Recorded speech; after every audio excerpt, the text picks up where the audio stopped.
I'd love to win a Grammy. The candidate most likable is somehow not electable. That's the story from the editorial board. We'd like to save the world when it's under attack, but how you gonna pay for that? Ow! When I was a kid, I loved the Batman TV show. When people want proof that the world ain't flat, we'll just give them their money back. Oh yeah!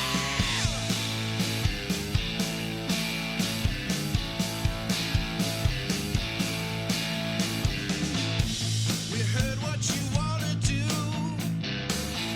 Now we'll tell you what's best for you. That's the story from the editorial board. A little tip for the working man. Your employers are all our friends. That's the story from the editorial board. That's the story from the editorial board. We'd like to save the world when it's under attack, but how you gonna pay for that? Ow!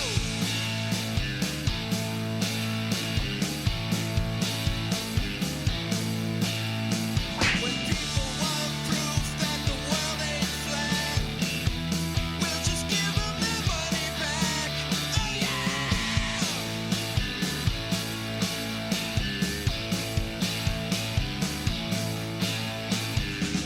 That's the story from the editorial board. That's the story from the editorial board. That's the story from the editorial board. That's the story from the editorial board. Come on, man. Oh, I love it when we start with the brown line. Well, I better shut the window. Hold on one second. Oh Dave. my goodness, come on, shut that window.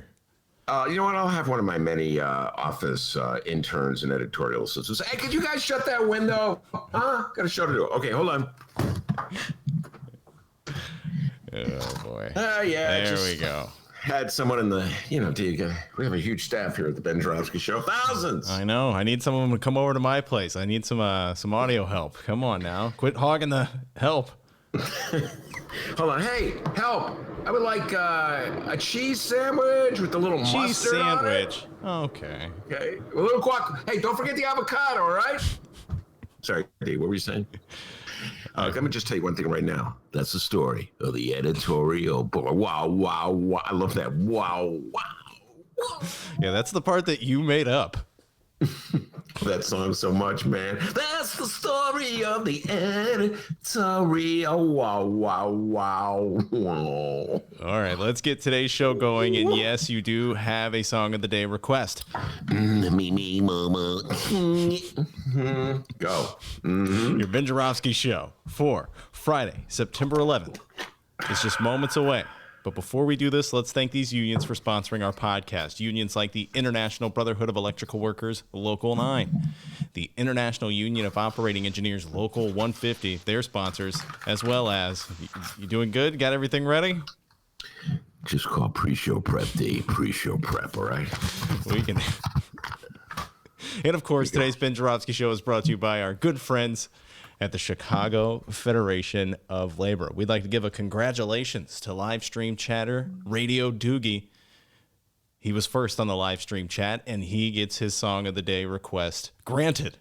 Oh, no. That's quite know it. The pressure's on. The heat is up. No. The live streamers get it. They know you don't really know much current music, so they got your back current here. Being 1979. Go ahead. Ben, your Friday song of the day, and make it good. It's Friday. I'll be around by the Spinners. I'll be around. I love the Spinners around. Oh, and hey, pre-show prep. Just want to make sure it's Rummana today, right? Yeah. Oh, well, shattering the fourth wall. Come on, bro. Yeah, Bro. Bro, could you get here early? Because I leave early, okay, bro. Just wanted to make sure. That's real indoor. That's real base indoor. What is it? Indoor baseball? Inside baseball? Inside baseball with Dr. D. Yes, Rummana. Rummana Hussain. Just wanted to make sure before this. The Ben Joravsky Show starts now.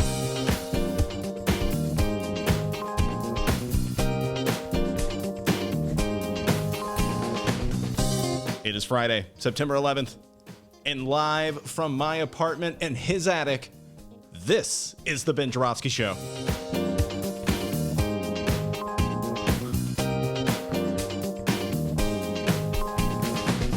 Today on the program, it's another Rummana Rundown with Sun-Times editor Rummana Hussain.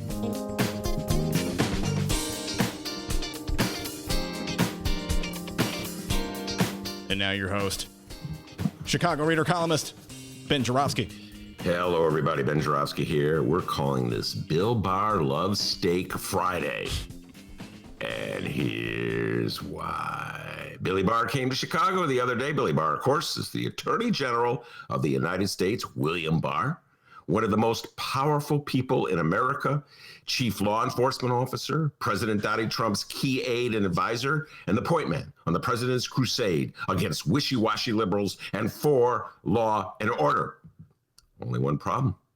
Barr's for law and order in every case except the case of President Trump. No collusion.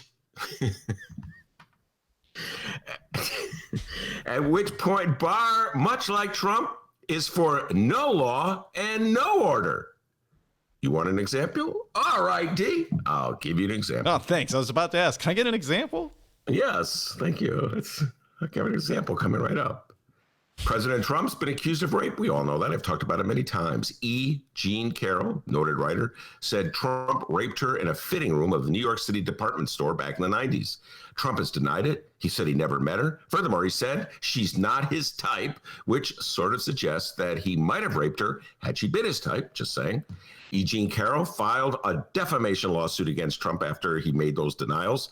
Trump sent a bunch of lawyers, which he's paying for, probably out of his campaign funds, into court to delay in the hopes the judge would throw the case out or hold it off until after the election. So far, not going so well for Donald Trump in that lawsuit. Meanwhile, his defense bills for all his many lawsuits that have been filed against him are rising. At the very point, his campaign funds are dwindling because he wasted so much of it in the early going of the campaign.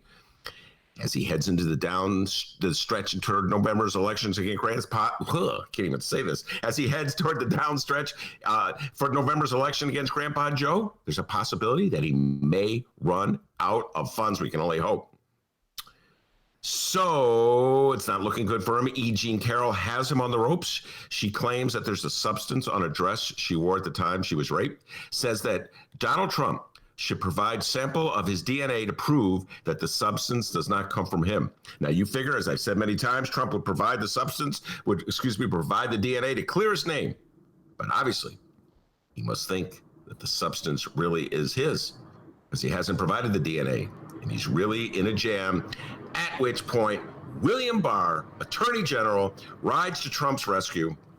He orders his Justice Department to take over the defense on the grounds that Trump made his comments denying he knew Jean Carroll when he was president, even though Trump was talking about an alleged rape that took place before he was president. Tough luck. We're defending him anyway. So just like that, Trump's off the hook for paying for his defense. And just like that, we, the taxpayers, are picking up the tab, meaning less money from his campaign fund to defend against Jean Carroll and more money in his campaign fund to finance his campaign. Meaning you, the taxpayers, are sort of financing Trump's campaign and his defense against a rape charge. Anyway, this was all in my mind this morning as I opened up my Chicago Tribune and saw the following headline. Barr says federal graft hunters feast in Chicago. Turns out Bill Barr was in Chicago, and he gave an exclusive interview to my old friend, Johnny Cass. No, Dennis, and all you millennials out there. That's Cass, not Cash. The right-wing MAGA hat-wearing columnist for the Tribune. Not the greatest country singer of all time, Johnny Cash, all right? Anyway, when I saw the headline, I said, yes, finally some tough questions for Bill Barr. And I know what you're thinking. Listeners, I know what you're thinking. You're thinking, Ben, John Cass is just a MAGA hat-wearing lover of Donald Trump. He's been brainwashed long ago. He will not ask any tough questions. I'm thinking, oh, no. John Cass upholds a great tradition and bulldog reporters from the city of Chicago. Yes, he wears the MAGA hat, and yes, he wears the MAGA hat with pride. But before that, he's a Chicago journalist. I've seen him at work, D. He's relentless in his pursuit of truth, especially when he goes after Democrats like Michael Joseph Madigan and Kim Foxx. Oh, my God, he grilled Kim Foxx on Smollettgate. So I figure he's going to go after Barr just like he went after Kim Foxx. He's going to ask Barr, hey, Barr, how can you justify spending public money defending an alleged rapist? He's going to say, hey, Barr, how come Donnie doesn't turn over the DNA if he has nothing to hide? Hit the table, Ben. Hit the table. Hit the table. Hey, Barr. Hey, Barr, isn't rape wrong? Aren't you disgusted to work with and defend a man accused of rape? You watch, folks. John Cass is no lapdog. He's a watchdog. He's going to ask the tough questions. So I eagerly turn to the column. Hold on, D. I'm turning to the column right now. And now I'll hit the table. I turn to the column. Yeah, there we go. All right, here we go. I see the column. I may be the only man in Chicago who still subscribes to the Chicago Tribune. You're welcome, John Cass. I'm subsidizing your salary. So I'm like, all right, let's go. I eagerly turn to the column and I read, Barr and Cass talking about Michael Madigan and how bad Michael Madigan is. All right, okay. I read on. Barr and Cass talking about liberal prosecutors and how bad liberal prosecutors are. All right. Barr and Cass talking about one of their favorite movies. Okay, guys, what's the point of this? I read on. Barr and Cass talking more about Democratic corruption. I'm like 3/4 of the way into this column and not one tough question, just softballs all the way. But wait, there's still one paragraph left. I know Johnny Cass is going to ask the tough question about the rape allegation against Donald Trump. So I read the final paragraph. I will now share the final paragraph with you. From my beloved Tribune, home delivered every day. Oh, the suspense is killing me. Come on, man. Come on, bring it. Here's Bill Barr as interviewed by John Cass. Quote, when I was AG, before I spent a lot of time in Chicago, I liked going to the Chop House up to the second floor, drinking all night and eating my steaks. Chicago has great food, and the city was very clean. Meticulously clean. I liked the people, their directness. They were friendly, big personality type people. So I like Chicago. But things now seem very much out of control. I'm like, steak? You talked about steak? You had the Attorney General of the United States right there. You could have asked him anything. You could have asked him about spending public dollars defending Donald Trump against a rape charge, and you talked about steak? Oh, Johnny Cass, say it ain't so. The MAGA hat-wearing Madigan watchdog has become a MAGA lapdog. Another legend shot to dust. We got a great show today. 2 table hits, baby. Hold on. I got it wrong, Dave. What? It's not really a lapdog. He's more like a little kitty cat. Purr, purr, as Bill Barr strokes him. Purr, purr. Hey, let that cat out of the bag, would you? We need the bag noise. Purr, purr. Yip, yip, yip, yip, yip. Oh, Johnny, I'm so disappointed. Anyway, we got a great show today, everybody. Rummana Hussain will be here. I'm going to tell you something right now, D. Rummana Hussain is old school. If she were interviewing Barr, she wouldn't be asking about his favorite steakhouses. Oh, no. Be some tough questions from Rummana Hussain. Still has some standards in Chicago journalism. Anyway, Rummana Hussain will be here. We'll be talking a lot of good stuff with Rummana, including she has a few things to say about Paul Krugman. We'll get all to that.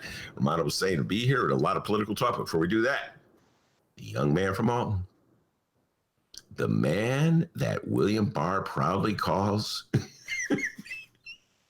Dr. Steaklover, Dennis, the man they call Dennis, with the news. The funniest thing about that Barr quote, I eat my steaks, plural. It's where I eat my steaks and hang out. Can't just have one steak. How's it going, everybody? I'm Dennis. Before we find out what's happening in Chicago and/or Illinois this afternoon for the fourth and final time this week, we need to discuss this weekend's Benny J bonus interviews. Ben Joravsky, what do we have lined up for this weekend? Well, we're going to do a lot of talk about the social equity, and I have that in quotes. A cannabis license. Vincent Norman will be on talking about that, and I'm really looking for. We haven't done that interview. I'm really looking forward to taking the deep dive in that one, D, because I'm going to tell you something right now. That is an outrage. Every day, it seems like another outrage emerges in the newspaper. Tommy Schuber wrote a great story in today's Bright One about how some company that's a gazillion-dollar company that owns a huge pot operation is now in the running to get a social equity license. I don't know how the state could have dropped the ball on this one. So we're going to have a deep conversation with Vincent Norman about that. Richard Steele, our old friend, will be returning to the studio. Yes. And love Richard Steele. He was a legend at WBEZ. I know a lot of you listeners know him from the WBEZ days, but his roots in radio go back to WVON. He was a jazz DJ. The guy knows a lot about jazz. So we'll be talking about politics and culture, all kinds of good things with the great Richard Steele. And then Sunday, a mystery show. And that's, we were going to turn to the live stream audience on that one. Guys, if you have any suggestions of one of our interviews that you may not have heard, we're looking for another interview to play here, to post on both Chicago Sun-Times and Chicago Reader websites and wherever else you download your favorite podcast. If there's any interviews you have to suggest, maybe our recent interview with Troy LaRaviere would be a good one to replay. Good one. That's a good one. Right? Good. Oh, that's right? That's good. That's a very, very good interview with the one, the only Troy LaRaviere. We may end up playing that one anyway, but if you have any suggestions of what interview we should play for our Sunday download, please reach out on the live stream chat, or you may have some time before Sunday. Send us an email, bennyjshow@gmail.com. Vincent Norman talking cannabis, Richard Steele. Glad we got Richard Steele back on the program. The Google Meet debut of Richard Steele, by the way. Yes. I'm sure he's going to handle that really well. Some of our guests struggle a bit with Google Meet. I struggled with it at first, I admit. Okay. And Doogie, we're not doing a Darren Bailey interview. We never. Wait, hold on. Let me call DB. I would love to interview DB. Come on, DB. Come on, enjoy my convoy. They'll be available at 5 a.m. Saturday, Sunday, and Monday at both Chicago Sun-Times and Chicago Reader websites, and however else you listen to the show, minus the YouTube live stream. Go download it, guys. All right, local news. Let's do it. We begin with a follow-up. Yesterday, during our first 2020 Illinois general election candidate update of the season, we played a political campaign ad from Sean Casten. He's the Democratic congressman of the 6th Congressional District, running for re-election against... I'm Jeannie Ives. Want to know why I'm running for Congress? Walk a mile in my shoes. Oh, boy.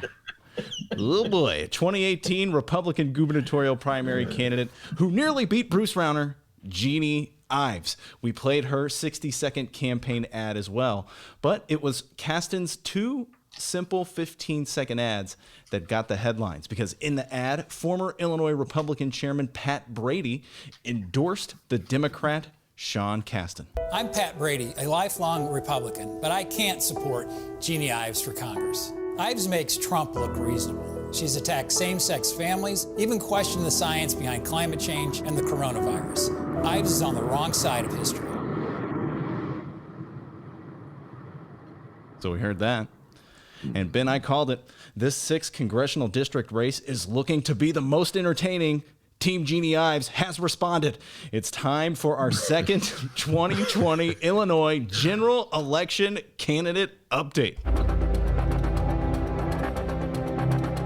This is a 2020 Illinois general election candidate update.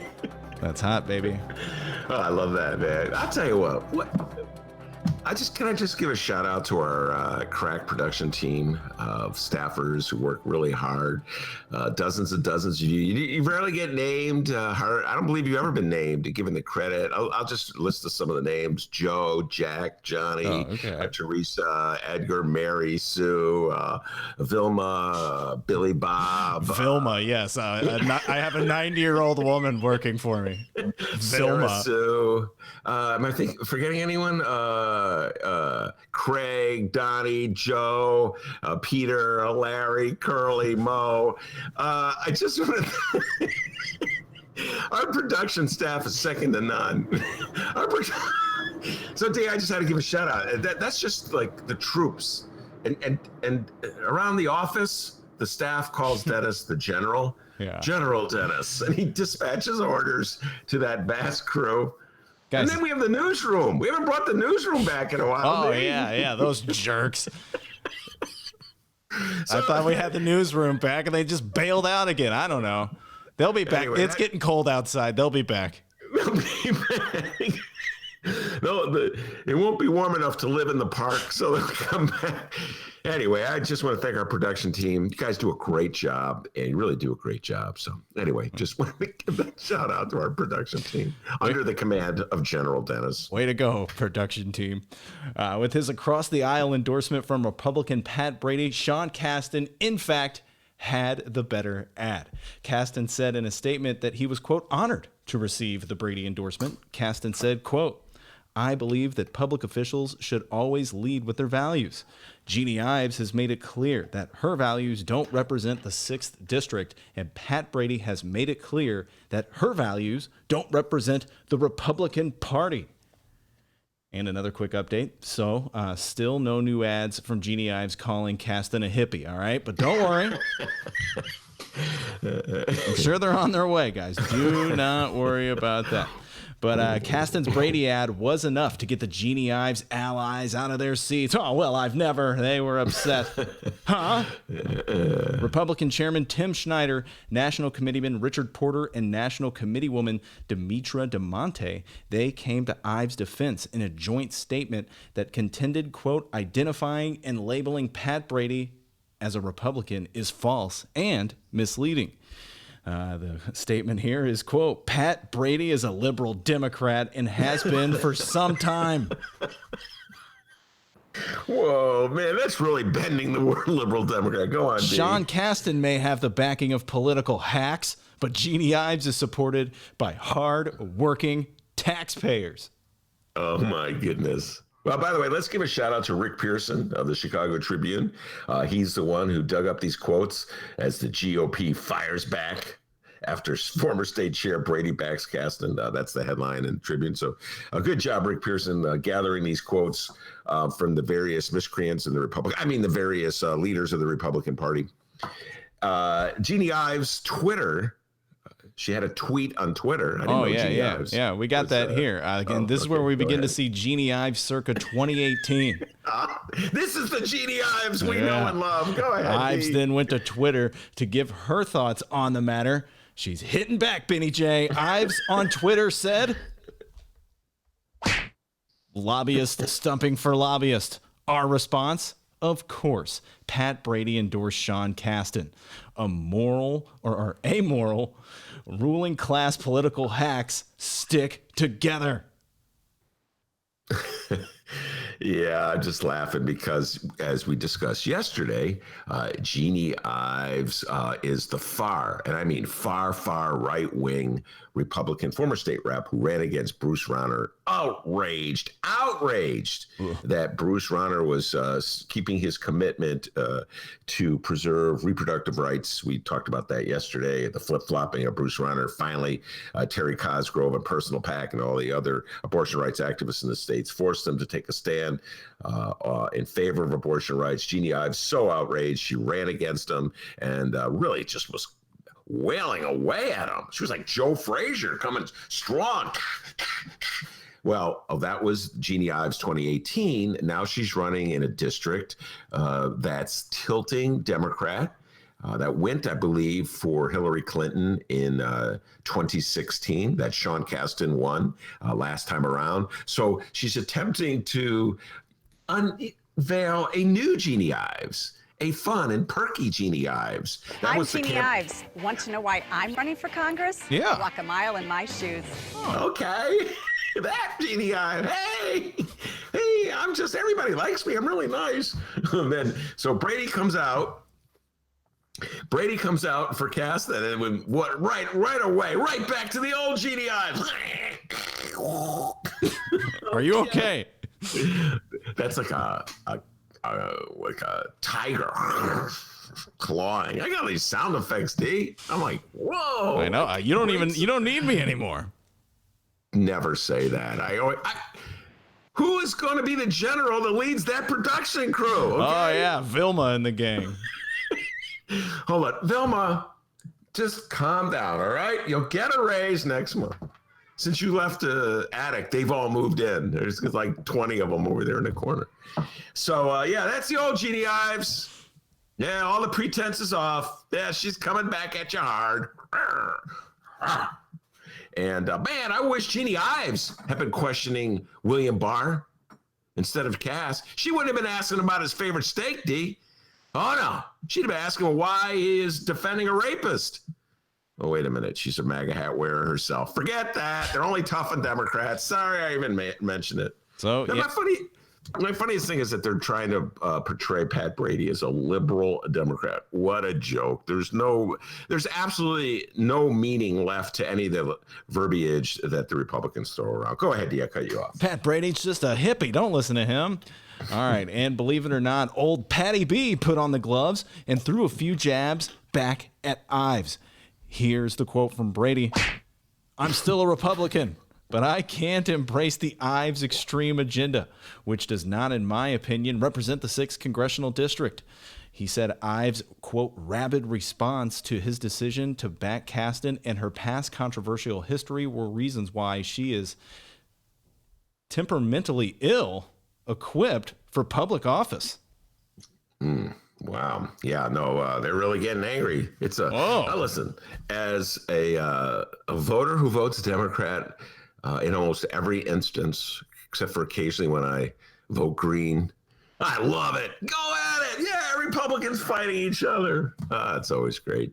But no, listen, D, we were laughing yesterday, Jeannie Ives' attempt to, the new perky Jeannie Ives, the new I love everybody Jeannie Ives. I miss the old Jeannie Ives. I want the far right-wing extremist who wears the MAGA hat proud and put the Trump sign on her lawn, Jeannie Ives. That Jeannie Ives. Let the whole world know where she stands. So she's, with that counterattack against Brady, we're seeing a little bit of the real Jeannie Ives, I would say. So I got a big kick out of that.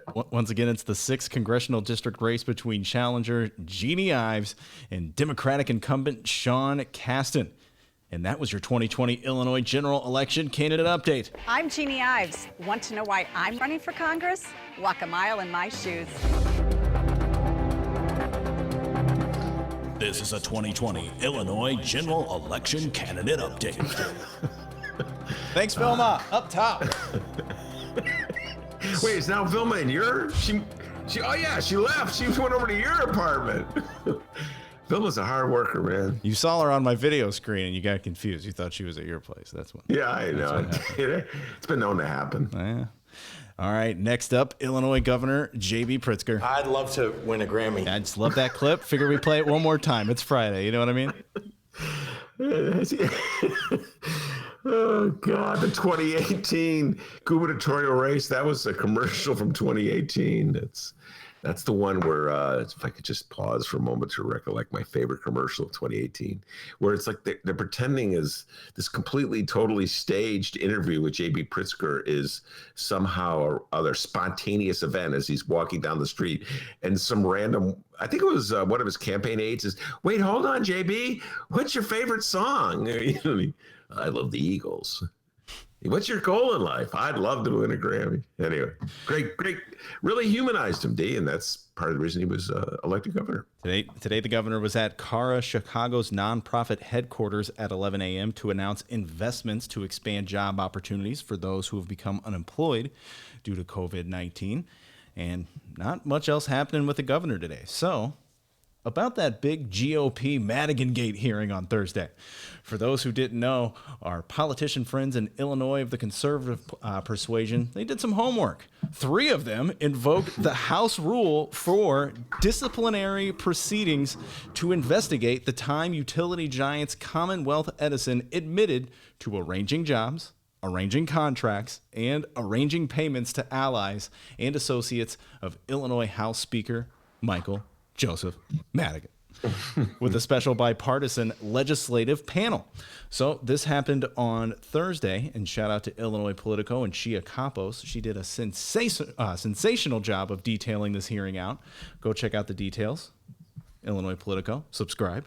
Whether you agree or disagree with it politically, you still get Illinois news. So go subscribe to Illinois Politico. But this happened on Thursday, and 2 things became apparent to this old producer after reading about this hearing. Number 1, Mike Madigan was right.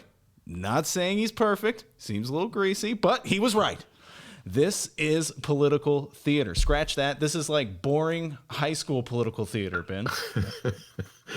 Yes. Do you want to go your second one, or would you like me to comment on that one? They never said Madigan's name once during the hearing. They referred to him as Public Official A, which sounds like a great title for a musical theater number. Public Official A.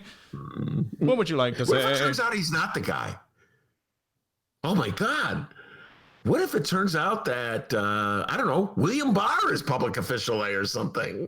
It's so bizarre that they won't name him. You know what I'm saying? They public official A, but they give these clues to let you know it's Madigan. But what if when the clues were just misleading? And the attorney general goes, the prosecuting attorney goes, fooled you. It's William Barr. Oh. So we're calling him Public Official A, and not only that, Madigan hasn't even been charged with anything. And then we'll add a capital Y-E-T to the end of that. He hasn't been charged with anything yet. So They're looking, D. So They're honestly, looking. Illinois Republicans, what are we doing here? You're kind of looking like puds. Can't you just wait for Madigan Gate to unfold? Well, why all the nonsense, fellers? Wait, what's that? Oh, that's right. We have an election in 53 days, which brings me to the next thing that I realized. Number 2. Boy, is it ever more apparent that our former Illinois Governor Bruce Rauner carried insane amounts of water for these GOP bigwigs. Holy cow. The head of the panel, Democratic Representative Emmanuel Chris Welch, as Shia Kapos put it, quote, carefully maneuvered the group to slow down the process, saying what we knew all along, quote, we have very little precedent to go by. He delayed moving ahead with hearings until first conferring with federal investigators. And that's basically what went down during Thursday's premature call-out Madigan party. Yeah, well, it was a show, as you said, D, and it was the Republican Party's vain attempt to keep alive the investigation into Madigan, to keep stories generated in the press, in the papers, on TV, to remind people again that Michael Madigan has, how do I put this, many dubious connections to Commonwealth Edison, we'll just put it that way, and has a not altogether sterling past. I guess that's a very euphemistic way to put this. You mentioned Bruce Rauner. Without Bruce Rauner, the Republicans are struggling in the state of Illinois. Say what you will about Bruce Rauner. and I could say many critical things about him, but he was the man who bankrolled the Republican Party. Bankrolled the Republican Party since about 2014 or so. He and his good pal, Kenny G, were bankrolling the Republican Party. And as such, eventually their chief strategy was to turn Michael Madigan into the boogeyman and to make him sort of the public image of everything that's wrong with Democratic politics in the state of Illinois. The second person that the Republicans are trying to turn into a villain, of course, is Kim Foxx, Cook County State's attorney. So Michael Madigan is supposed to represent what the clout of Democrats, how they abuse their power, how they run a machine, or a great Democratic machine, and Kim Foxx is supposed to represent their wishy-washiness on law and order and how they're not protecting ordinary human beings from crime. And so this is the Republican strategy. This is the Republican attempt. This is what they're trying to do, to demonize Michael Madigan and Kim Foxx, and using them, those demonized caricatures of Madigan and Kim Foxx, and to turn that into a victory for them in the state. That's what they're doing. And it's easier to do it when you have a billionaire like Bruce Rauner and Ken Griffin financing endless amounts of campaign commercials on the TV. But it's a lot harder to do, D, when you don't have a lot of money, and they don't have a lot of money now that Rauner's gone. So this is it. They're having this show in the Steakhouse. As you pointed out, Michael Madigan has not been officially indicted. What has happened is that Commonwealth Edison, we've said this many times, has admitted that they put cronies of Madigan on the payroll. I think it's outrageous. I initially said that Michael Madigan should step down. I thought Michael Madigan should step down after the sexual harassment allegations emerged about 2 years ago. I think that the Democratic Party is doing itself a disservice to connect itself to Michael Madigan. But having said that, here comes that flip-flop. Having said that, when I read John Cass's interview with William Barr, and when I see just like State Exhibit A right out there for everyone to see, just the unwillingness, the inability of the Republicans in this state, including the Republicans in the media, to hold Trump accountable for anything, even in the matter of rape. When I see their unwillingness to hold Trump accountable for any of his lawlessness, then I can't believe a word of their outrage when it comes to Michael Madigan. And I feel like a sucker in his sap to come out strongly against Michael Madigan. So there's why I did my famous flip-flop. There it is. I'm saying stay in office. But I have mixed feelings about this as soon as I say it, D, because I do believe that Michael Madigan's presence is going to hurt the Fair Tax Initiative. I really struggle with that, because that's far more important for the future of the state of Illinois, to make sure that the wealthiest people in the state pay their fair share. By the way, can I give a shout out to the Sun-Times while I'm here? Can I give a shout out to the Sun? You know, I made fun of their editorials, some of their editorials. In fact, I think some of my ranting and raving against Sun-Times editorials are contributed to the great song editorial board. But they wrote a great editorial yesterday about Kenny G, about the billionaire, the richest man in the state of Illinois, who's going to kick $20 million into defeating the Fair Tax Initiative. So he's willing to spend $20 million up front to defeat the initiative, apparently because he knows it's going to save him a lot of money in the back end by defeating a movement to raise the rates on the highest earners, the richest people in the state of Illinois. So the Sun-Times called it like it is. You put up 20 million now, you save 20 million on the back end, and you really undercut government, because I don't know how we're going to fund all the things we want to pay for if we can't tax the wealthiest people at a higher rate. So he's going to have the same rate applied to the Kenny Griffins of the world and the J.B. Pritzkers of the world. I would say the Bruce Rauners of the world, but I believe Bruce Rauner has moved to Florida, D, right? I love Florida. One of his 9 homes. It still has the condo here. By the way, Bruce, we'll be watching. Where are you going to vote? You gonna vote Florida? You gonna vote in Illinois? We're watching. You know, I'm doing this thing that Robert De Niro did. What was that movie? Analyze this. No, it was Meet the Parents. I am watching you. I am watching you. D, you can't see this, but I am watching you. Okay. Creeping me out. Yeah. So anyway, yeah, that's the situation with the Republican Party in the state of Illinois. They want to turn Michael Madigan into their punching bag. They think that's the quickest way they can defeat the fair tax, and I fear that they may be right. And that Michael Madigan will really undercut the Democrat effort to pass the fair tax. I hope I'm wrong, because I believe the fair tax is needed, but I think that's the reality is becoming apparent to me. And so that's why the Republicans are pushing so hard. So on one hand, I can't blame them. I mean, it's the easiest strategy they got. Yeah. It's pretty much all they got. So yeah, and they're gonna have to. It's funny, they had like a mascot in Bruce Rauner though as governor, you know, because here it is, we're right by an election, and Madigan's bad, point at Madigan. Now you're kind of seeing like the GOP puppet masters that were behind the whole Bruce Rauner thing. You know what I mean? Well, Bruce Rauner was funding them, that's for sure. And now they're exposed. So anyway, our Emmanuel Chris Welch, the pride and joy of Proviso West, the western suburbs, state rep, he is the person who is overseeing, he's chairing these hearings. I predicted all along he'll be our next Speaker of the House. And he's walking a fine line here because he has to oversee the hearings, but Madigan is still a chair, or excuse me, there's still a speaker.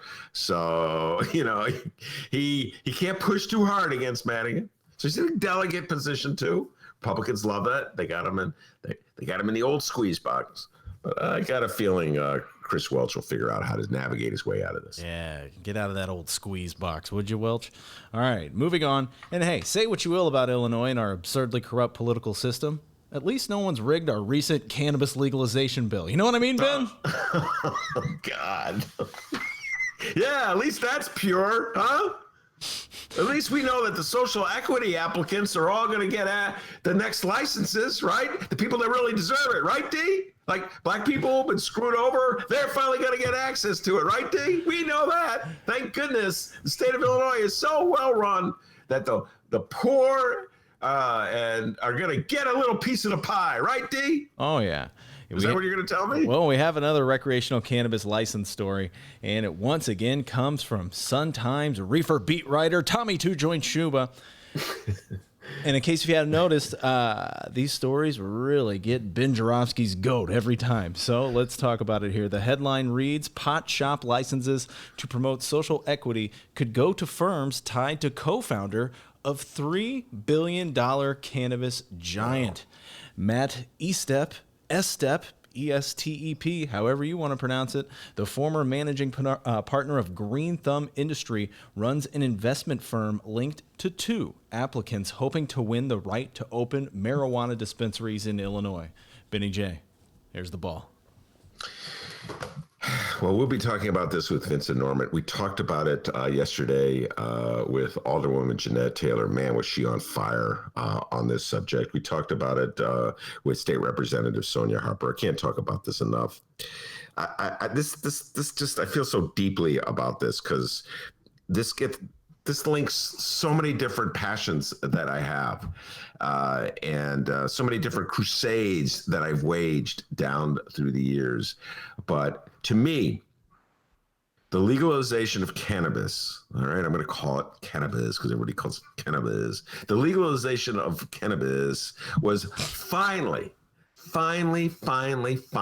a moment in which the state of Illinois, it really should be the whole country, but at least the state of Illinois, was going to confront the hypocrisy, the double standards that exist in the way we enforce marijuana laws. Finally, if nothing else, people will no longer be thrown into jail for possessing a joint, possessing a nickel bag, having some reefer on them. This was standard operating procedure for so long, and it was black people. Let's call it for what it is.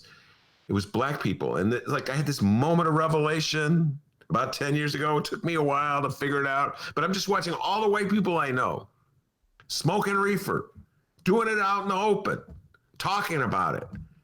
And Mick Dumke and I did a series of stories about all the black people from the South and the West Sides getting locked up for it. And we went to those courthouses, and I wish they had field trips to this courthouse so that people throughout the state could see for themselves the parade of young defendants going before a judge and listening to this judge act like they're just so outraged that these defendants would break the law, and they would speaking to them in stern ways. This is the law. This is the law of the land. And then every single person in that courtroom would go back to their regular life, which probably included friends of theirs smoking marijuana, if they didn't smoke it themselves. And the utter hypocrisy of it was too much to take. So finally, the state of Illinois makes marijuana legal, finally pats itself on the back for doing it. And then they set up a system that's going to guarantee that social equity licenses go. Social equity, they can't say, lawyers have explained to me, you can't say give the license to black people, Ben, because you can't just dedicate the license to race. I'm just telling you what the lawyers tell me. So you have to come up with a social equity, which leaves race out of the definition, even though race is very much a part of what we're talking about here. And the law is so nebulous and so easy to exploit that wealthy white people who were not victimized in any way by the war on drugs, whose communities were not ravaged by the war on drugs, they're getting access to licenses that are supposed to be for people who come from communities that were hit hard, or for people who themselves were arrested unfairly for possessing marijuana. It's so freaking unfair. I'm like, every time I read another story about a so-called social equity license applicant who's just some rich white guy, I go, head exploding. It's not pretty, guys. It's like, come on, state of Illinois. Come on, Democrats. We're better than this. And I don't know if you're going to go into this story more. You're going to go into this story more? It's all you, buddy. All right. The problem, it's so obvious.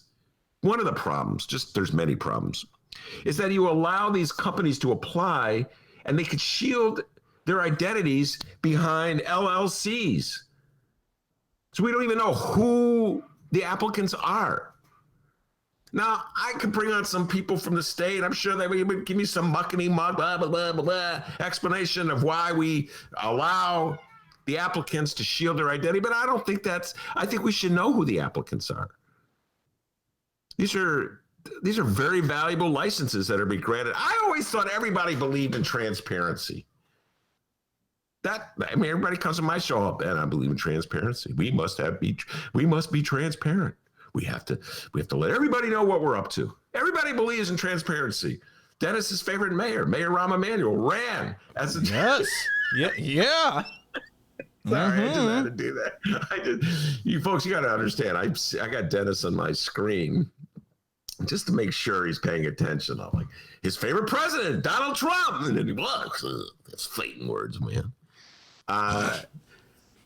So yeah, everybody believes in transparency. Mayor Rahm ran as the transparency mayor, and then he concealed the Laquan McDonald video. Oh well, so much for the transparency, man. And J.B. Pritzker, somehow or other, this law got passed. He would say he's a transparency governor. Somehow this law got passed so they can hide behind the LLC. So you got Tommy Schuba doing all this digging. You got to read the Tommy Schuba. Can we give a shout out to young Tom Schuba? Great job. Tommy. And he's, by the way, that's a joke. What's up, Tommy? Tom Schuba is as sober as, what is the line? A judge? A judge? We're going to get into judges in a little while. You know, he doesn't smoke reefer. He doesn't drink. All he does is work. Every time I see him, he's, Ben, I can't talk to you. I'm so busy. I got another story. The hardest working reporter in the city of Chicago, young Tom Schuba. Anyway, this story is a great story. What he had to do to dig out the identity of this gentleman who's a social equity applicant, even though he's linked to a company that's worth gazillions of dollars. You got to look at see who the LLC is and see who the LLC is connected to, and then see what their address is and see what lawyer they have represent. I mean, come on, state of Illinois. And you say a gazillion, but it's just a billion. Come on. All right, you're right. I'm sorry. I sit corrected. Oh, we must issue a correction. It's only $3 billion. That's billion with a B, D. And Jeanette Taylor, man. We had Alderwoman Jeanette Taylor. I brought Jeanette Taylor. I asked Jeanette Taylor to come on the show, Alderman of the 20th Ward. And a favorite of mine. Everybody knows I love Jeanette Taylor. And very passionate and unafraid to speak her mind. And so I said, Alderwoman, I would like you to talk about the Obama Center, because she had just consummated a deal representing the community, a community benefits agreement, one of the first of its kind, protecting the neighborhood, or trying to protect the neighborhood against gentrification that'll be sparked by the Obama Presidential Library.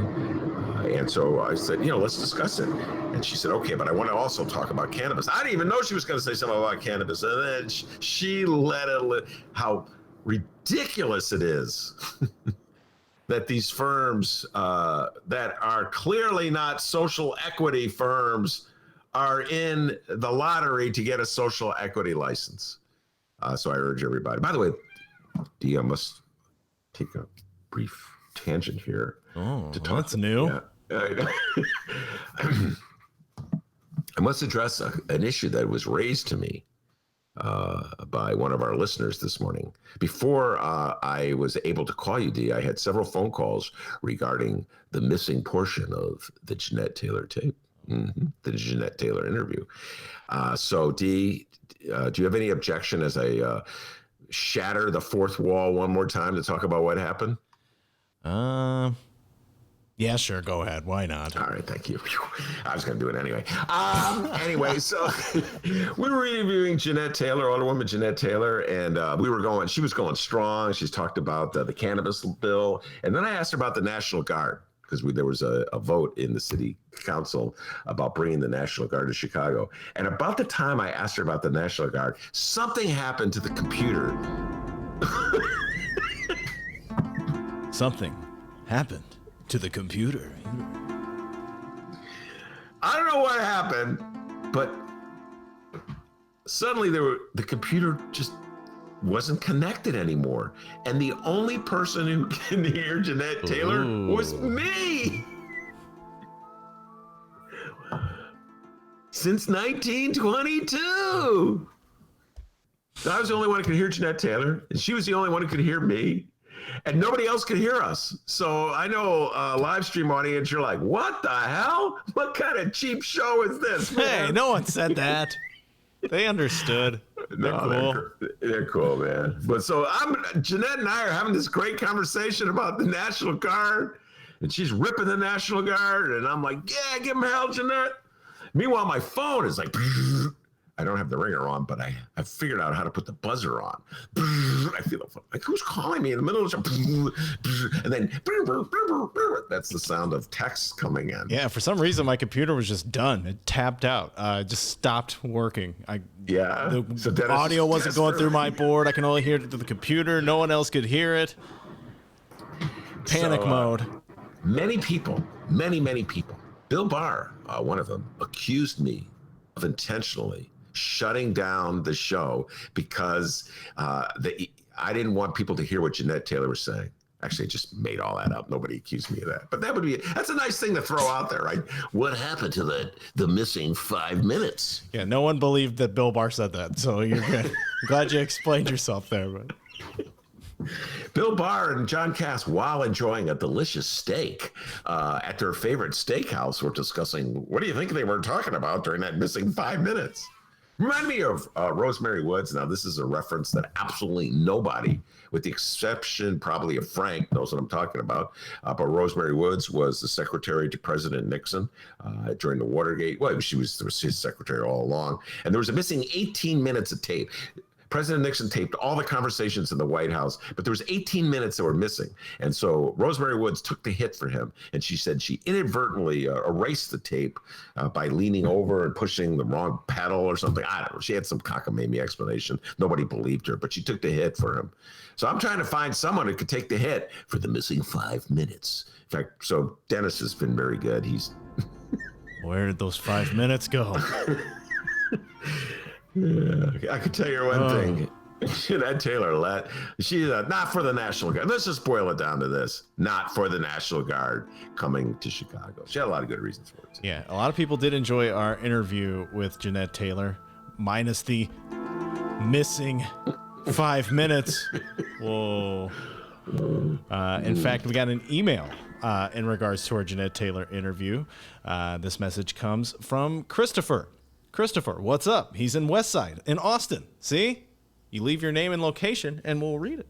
Let's see here. Christopher writes, just finished listening to the show featuring Jeanette Taylor, my inner Benny J. Oh, he's doing his inner Benny J voice here. And man, we need more Jeanette Taylors representing the South and West Side of the city. She was spot on many of the issues. However, what instantly made me a fan for life, that may be too hasty, was her statement regarding taxes and TIF. Paraphrasing here, he says, low-income money pays taxes too. For too long, people don't feel empowered because they feel like they have to be, quote, property owners, business owners, or simply rich folks who live on the, quote, Gold Coast. Most of the older women and men in the city don't empower their constituents, especially do-nothing alder women. Okay, and he throws one under the bus here, the likes of Emma Mitz. Anyways, Dr. D, Benny J, great show, and more JT, please. All right, I'm with you 100%. I love having Jeanette Taylor on, so we'll bring her back maybe once a month or so, get her thoughts, and she lets it fly. And the point she was making about property taxes is that whether you realize it or not, this is one of my favorite points, everybody pays property taxes. And so renters pay property taxes too. They just don't realize it because the property taxes are passed on to them in the form of higher rents by their landlords, who are the ones who officially pay the property taxes. So I've been having so many, I've done so many seminars over the years, talked to so many groups about the tax increment financing program. And I always notice when I'm talking to a group of renters, there's just sort of in general, a lack of understanding about how property taxes work because they don't directly pay the property tax bill. So it's like it doesn't exist in their eye. What are you talking about? I don't even know what a property tax bill is. Oh, yeah, well, you're paying for it. And so Jeanette Taylor was making a very similar point as well. All right, on to the news in the city of Chicago. And, let's keep the Illinois corruption flowing. We got a real greasy Friday ahead here. We have an update on our indicted and still got elected 14th Ward Alderman Ed Burke. Oh, no. Yeah, I told you, the grease trap's overflowing here. The following comes from the Chicago Sun-Times and Steve Garrison. Once again, Ben, I'll set up the alley-oop. And you just jamming on home, dog. How about that, huh? All right. It reads here, 2 sitting Cook County Circuit judges and 3 retired judges are partners in a company with attorneys included indicted Alderman Edward Burger King Burke of the 14th Ward. Participants in the company called Table of Wisdom, LLC, say it's an investment club formed by a group of longtime friends who regularly met for breakfast and decided to pool their money so they'd have something to talk about. Ben, take it from here.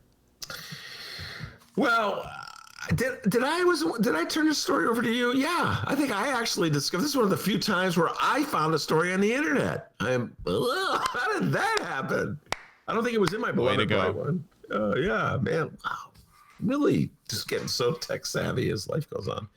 This story was outrageous on so many levels. Of course, Ed Burke, one of the most powerful politicians in the city of Chicago, past tense, finance committee chair in the city of Chicago. If you're from out of town, folks, this is some 101 of Chicago history. Ed Burke, and he ran the finance committee. So every single significant piece of legislation, every single budget, every single TIF deal came through his committee for approval. So he was the gatekeeper on all this legislation. For years and years, the mayors of Chicago, Mayors Daley and Mayor Rahm, allowed him to be Ed Burke, the finance chair. At the same time he was finance chair, he was running his own property tax appeal business, a law firm where wealthy property owners, generally in the downtown area, but not necessarily the downtown area, would come to him, and then he would take their cases to the Cook County assessor to get their property taxes reduced. So somehow or other, the man whose chief day job as alderman was to look out for the taxpayers of Chicago by overseeing in a fair way how their property tax dollars are spent and how much the city will gather in their property taxes, was also acting as an agent on behalf of wealthy property owners to get their taxes reduced. How this is not a conflict of interest, I will never know. In Chicago, that's business as usual. Now, here's the thing. This is a point I always like to make. He couldn't have gotten away with it if the Republican elite in this state were not taking advantage of him. And they were. He worked for them as much as he worked for everyone else. Just like Michael Joseph Madigan, House Speaker, he had his own property tax business. And one of the clients that Ed Burke represented was none other than Donald Trump. Donald Trump, whose Trump Tower, downtown Chicago. That Trump Tower exists because, the sign on it, I should say, exists because Rahm Emanuel, another Democrat, gave him the green light to put it up there. And Trump paid less in taxes year after year because Ed Burke, another Democrat, went to Joe Barrios, another Democrat, to get an appeal. So when I hear Republicans denounce the Democratic machine in Chicago, I say you're a bunch of freaking hypocrites because you were taking advantage of that Democratic machine for all these years, so to pay less in taxes, including you, Donald John Trump. All right? So here's Ed Burke. Everybody knows how sleazy this situation is, how rich it is with conflict of interest, and they look the other way. Also, in his role as Democratic Party chieftain, he was one of the key people in slate making to determine who gets the party's endorsement for judge. So all these judges in Cook County, to one degree or another, owe their position on the bench to Burke. And so this is the part that really got to me. A couple of the people in this investment club that would meet, but I don't know how often they met, let's say occasionally, once a month, I can't remember, would meet at some restaurant to discuss how they were going to make their investments, were judges.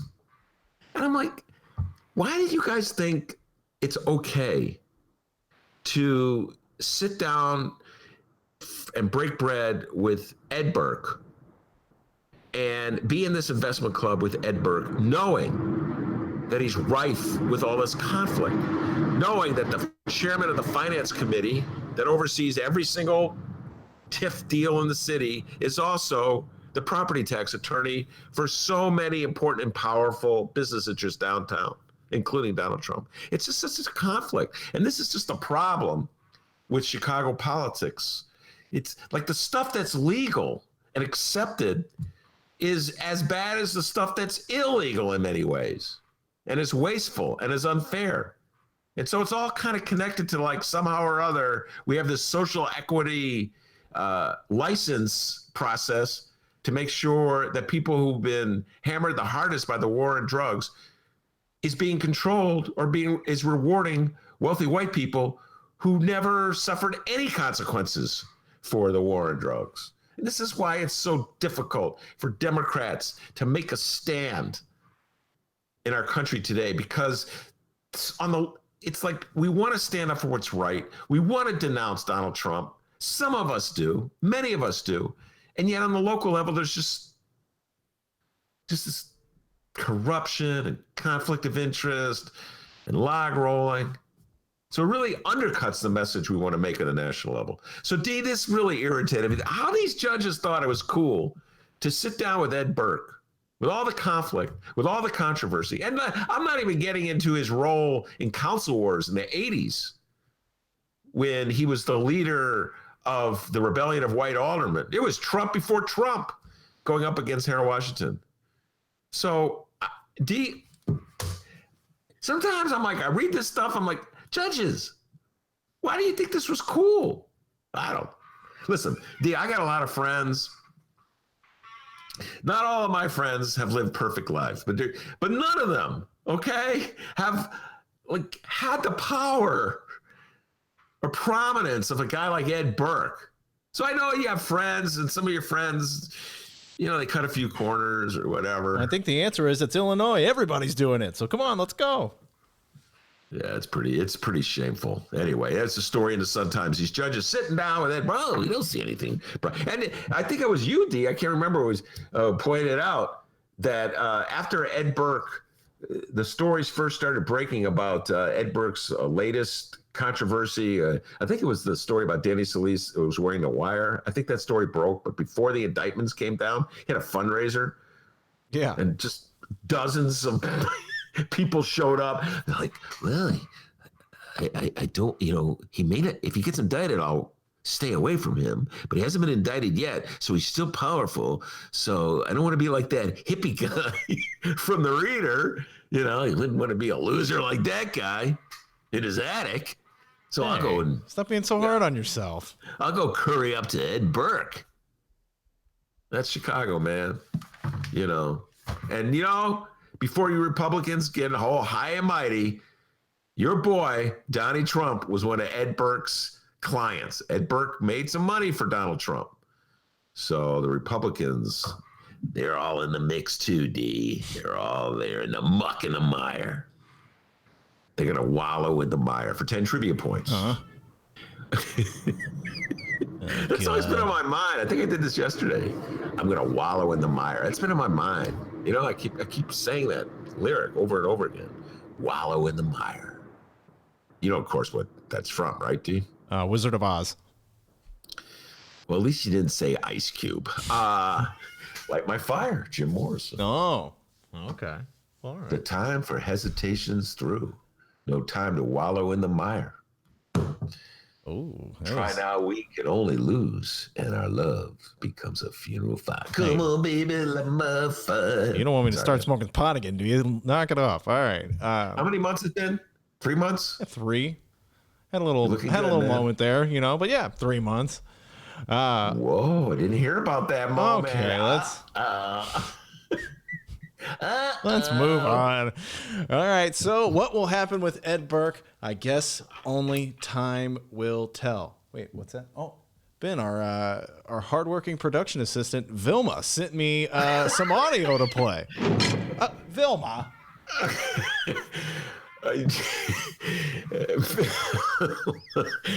Vilma! What show is that from? It's the Flintstones. Very good, only it's Wilma. Let's change her name to Wilma. I like Wilma. Okay, it's a person. Oh, you can just change their name. We don't have that much power over them. Sorry, Vilma. It's cool. Don't worry about it. Oh, wait, I really shattered the fourth wall. Now listeners are like, wait a minute. There really is no Vilma? Huh? Oh, wait. Vilma sent me something else to play for you. Come on, man. Come on, man. What are you doing? Good one, Vilma. Wait, tell Vilma to send the other one from Biden that I like. Oh, she can't find that one. But she knows you can't stand Rahm. She loves Mayor Rahm. She loves a mayor that can ride a bike. Nearly 1,000 miles. Oh, right. Where'd you go?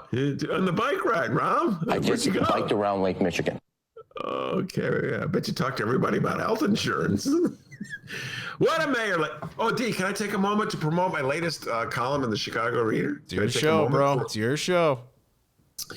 Speaking of Rahm, you know what? I'm going to talk about this with Rummana. Oh, what a tease you are. My goodness. That was one hell of a tease. This was Rummana Hussain. My stick goodness. around, everybody. All right, we're going to take a break. When we come back, Sun-Times editor Rummana Hussain. The Vilma bit's over, guys. Don't worry. We'll be right back after Mike Girardi. It's the Ben Joravsky Show, and we are live from my apartment in Ben's attic.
biked around Lake Michigan.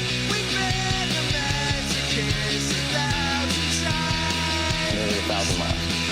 We are the ones who fall in line. I'd love to win a Grammy.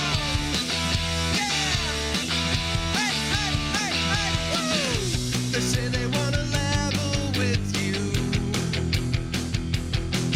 like they level public housing and they're level in schools.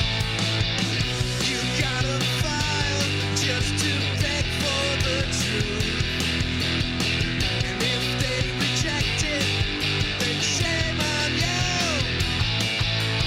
Tax and credit financing, we can pay for anything, like shopping malls with movie screens and everything but what you need to get to water, eat for free, get a fucking PhD, and don't you dare complain to me if you want an opportunity. Eventually, we are the ones who fall in line. We've been the masochists 1,000 times. We are the ones who fall in line. Oh,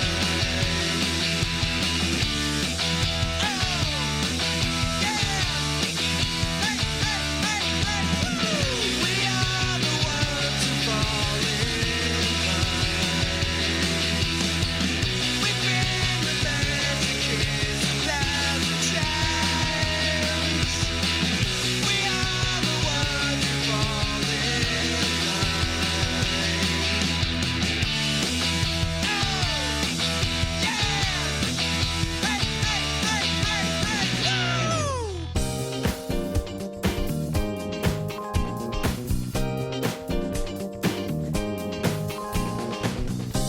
Hour number 2 of your Ben Joravsky Show for Friday, September 11th is brought to you in part by the International Brotherhood of Electrical Workers, Local 9, the International Union of Operating Engineers, Local 150, and the Chicago Federation of Labor. Benny J, take it away. Every Friday, Rummana Hussain, editor columnist for the Chicago Sun-Times, joins us.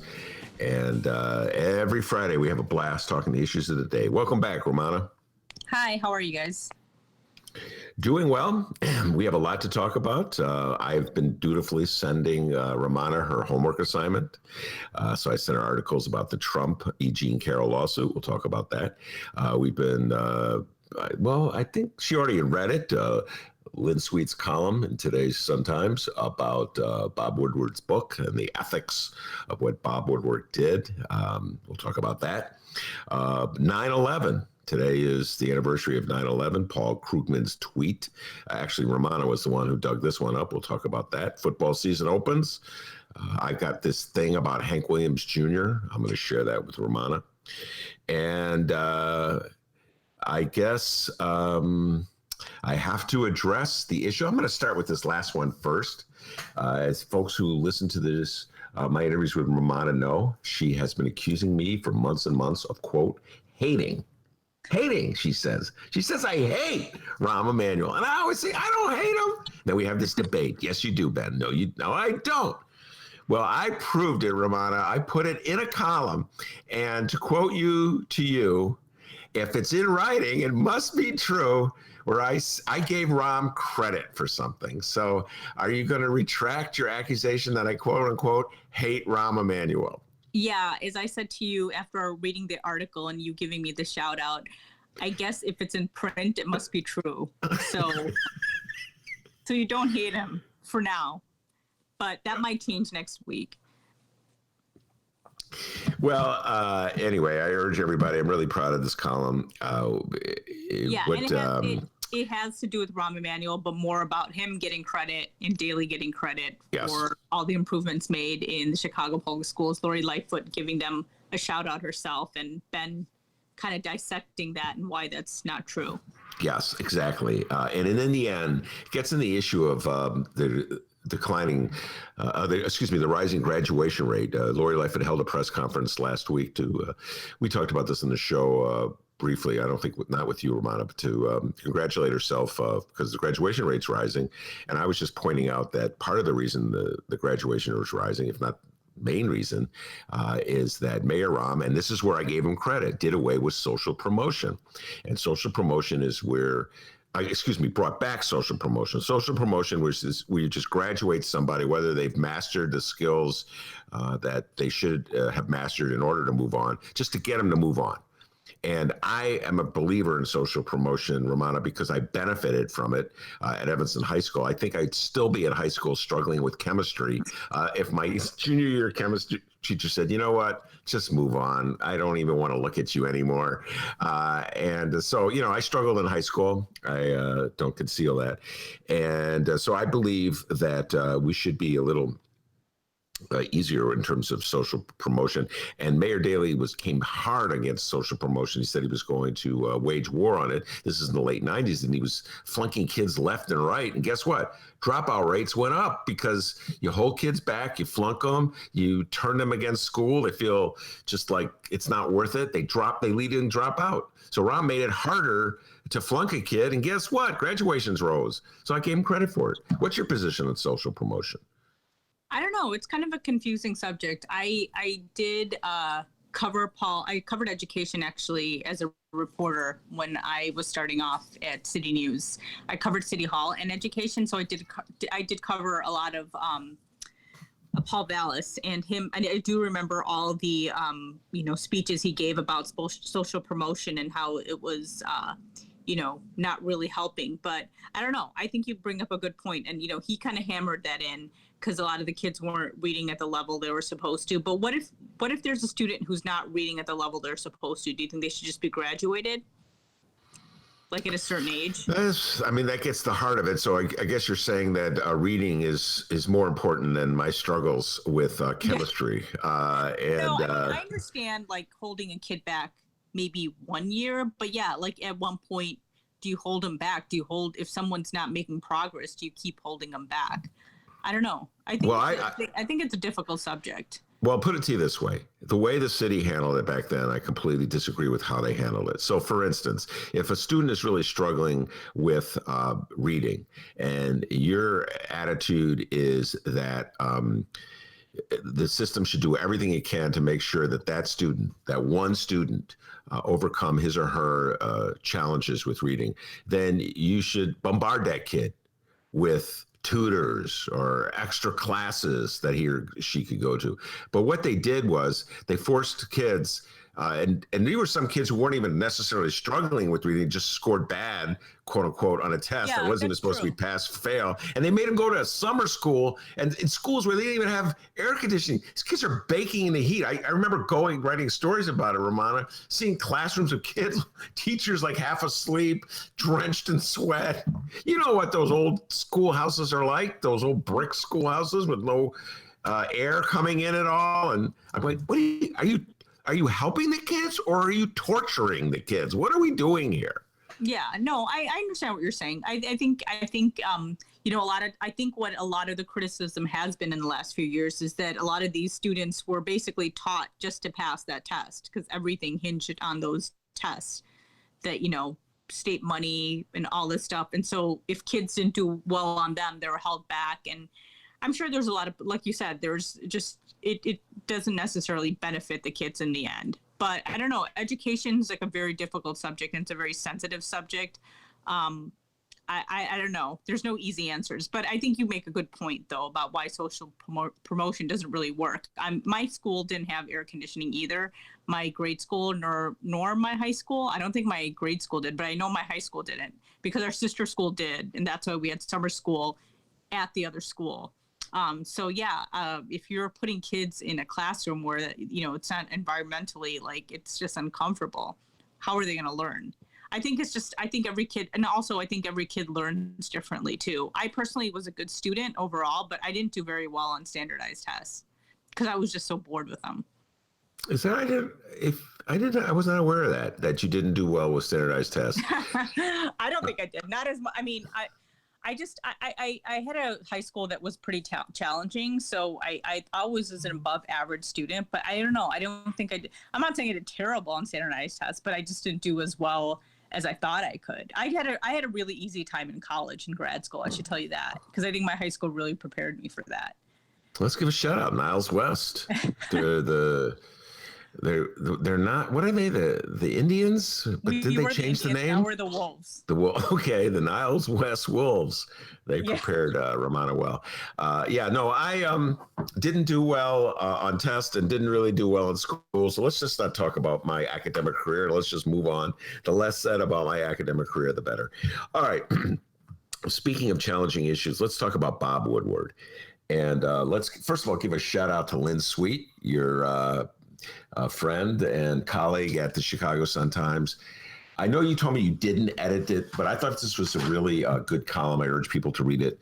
Trump's risky strategy, granting Woodward interviews for new books. So before we get into the ethics of Bob Woodward and how he handled the interviews, talk about for the moment whether you think it was a good idea for Donald Trump to give so much access to Bob Woodward. I mean, I think he just wants to be have a book about himself, and then the Lynn Sweet column just kind of had the back and forth with him and Woodward about the book, and Donald Trump talked a little bit about George Bush and said, hey, you sat down with him and the book didn't really turn out great, and then there was just kind of like, it's kind of like him having this discussion about Woodward, about how he told Woodward that he knows he's gonna screw him over anyway, but he's gonna give him an interview. I don't know. I don't know. There's a lot of things Donald Trump says, and it just he just keeps going. They call him Teflon Don for no reason, right? I mean, anybody who criticizes him has criticized him from day one, from whenever he said anything that was not truthful. Now, if he, what he said in this book about the coronavirus, it's definitely something that you have to take note of. But I think the people that, people who are his followers, they don't really care. So is it really helpful for Donald Trump? I won't think it is, but he just wants, he sees every opportunity as a chance to brag about himself, I guess. And this is what it seems like. But I'm sure there's going to be, I haven't read the book, but there's probably going to be a lot of eye-opening, details. And it already has been, but there's like 18 interviews altogether. So do I think it was a good idea for him to sit down knowing who Donald Trump is? Probably not, but I don't think he looks it that way. He's going to spin it however he wants to in the end. Yes. Well, some of these quotes that Lynn Sweet has are delightful, and it shows this habit that Trump has where he almost, like, he has a qualifier. When Donald Trump says something, almost instantly qualifies it. It's just a habit he has. I'll give you an example. He says, here you go. Trump mentioned the books Woodward wrote on former President George W. Bush. And here's an example, quote, he spent all that time with you, this is Trump talking, and you made him look like a fool. Okay, in my opinion. I'm not Bush or something like that. Yeah, he goes, no, that's a southern quote. No. And then he goes, okay, I hope you treat me better than Bush because you made him look like a stupid moron, which he was. It's like, you made him look like a stupid, then there comes a qualifier, which he was, by the way. He is a stupid moron. You're probably going to screw me. You know that's the way it goes. Look, Bush sat with you for hours and hours and you screwed him. But the difference was, I ain't no Bush. I guess that's the part. Yeah. And I think Donald Trump sees this because he thinks he's the greatest president that ever lived, right? And Bob Woodward has this reputation, and he sat down with all these presidents in the past, so he thinks he's of that stature of the past president. So I think that's what it is too, like this status thing for him to sit down with Bob Woodward, and give an interview. And I think Bob Woodward had a previous book, didn't he? And he didn't come out that great, so he figured that he would come out and speak to him, to, in his defense, I guess. Can I just give a shout out to Bob Woodward for a moment on this point? You just mentioned that. This is Bob Woodward's second book about the Trump administration. Trump administration has is 3.5 years old. Bob Woodward has somehow or other found the time to write not one, but 2 books about the Trump administration. You're right. So in that first book, Donald Trump did not participate, and Donald Trump thought he came out poorly. So he figured, I guess this is what you're saying, the ego, with his just winning personality, if he turns, if he plays along with Woodward and makes himself available to be interviewed, just his charm and his wittiness will win Woodward over, and it'll be more favorable to Donald Trump. I think that's what you were getting at, correct? Yeah. Well, I'm not sure it worked out as the way Donald Trump. I don't think it did either. All right, so now you're going to play the role you always do in the show as our journalist ethicist. And the issue is this. Donald Trump, one of the things he said to Bob Woodward, as you just alluded to, we talked about this already, is that he understood how serious the coronavirus was and how potentially dangerous it was, and that it was worse than the flu. A couple days after he said that in private to Bob Woodward, he gave a press conference where he said it's just like the flu, it'll disappear, no problem, let's go on with our life. In other words, he had one attitude in private and another attitude in public, and the cavalier attitude he expressed in public has led to this notion that's so prevalent, Rummana, among MAGA hat wearers, that there's nothing to worry about with the virus. So there's a debate. Should Bob Woodward have released that tape a long time ago so that the world knew that Donald Trump didn't believe what he was saying in public? What's your opinion on that? I personally think as a journalist, I would have put it out right away. I think the criticism is that Bob Woodward, to promote his book, it's like, okay, this will get more traction if I hold off. And I don't know if that was the thinking, but that's what a lot of people are, concluding, that if, he wants to put these really hot quotes out there to sell his book. I personally, I do agree with the criticism where people are saying that, I think there's 190,000 people that have died from the coronavirus since March. And, Donald Trump in these interviews, I think one of the earlier interviews was in February. I don't know if he called it a deadly virus then, but there was a follow-up interview, I think we're in March, where he said, quote, I wanted to always play it down, unquote. So the fact that he said that, I mean, maybe that would stop some of his supporters from not taking that seriously, and would have stopped these deaths. We've heard of people who are Trump supporters and, had coronavirus parties and ended up dying. One of, who was it? The Trump rally that happened, or the Herman Cain. Herman Cain, was seen pictured without a mask at this, Trump rally. I think was in Tulsa, Oklahoma, if I'm not mistaken. And then he ends up dying. He was a cancer survivor. So you do wonder if these quotes are put out. I don't know. As a journalist, I would think that I would put those quotes out pretty quick, just because this is what's going on. And if he's telling sitting at a press conference saying one thing and in private another, I don't know, I would think that would be a story. And I think Bob Woodward did say that there was no such agreement, that he promised Donald Trump that he would hold on to these quotes. But I have also seen people say that Donald Trump probably knew that these quotes were not going to come out until much later. So maybe he felt safe saying it. So I don't know if there was any sort of assurance or kind of understanding, even though Bob Woodward said there wasn't.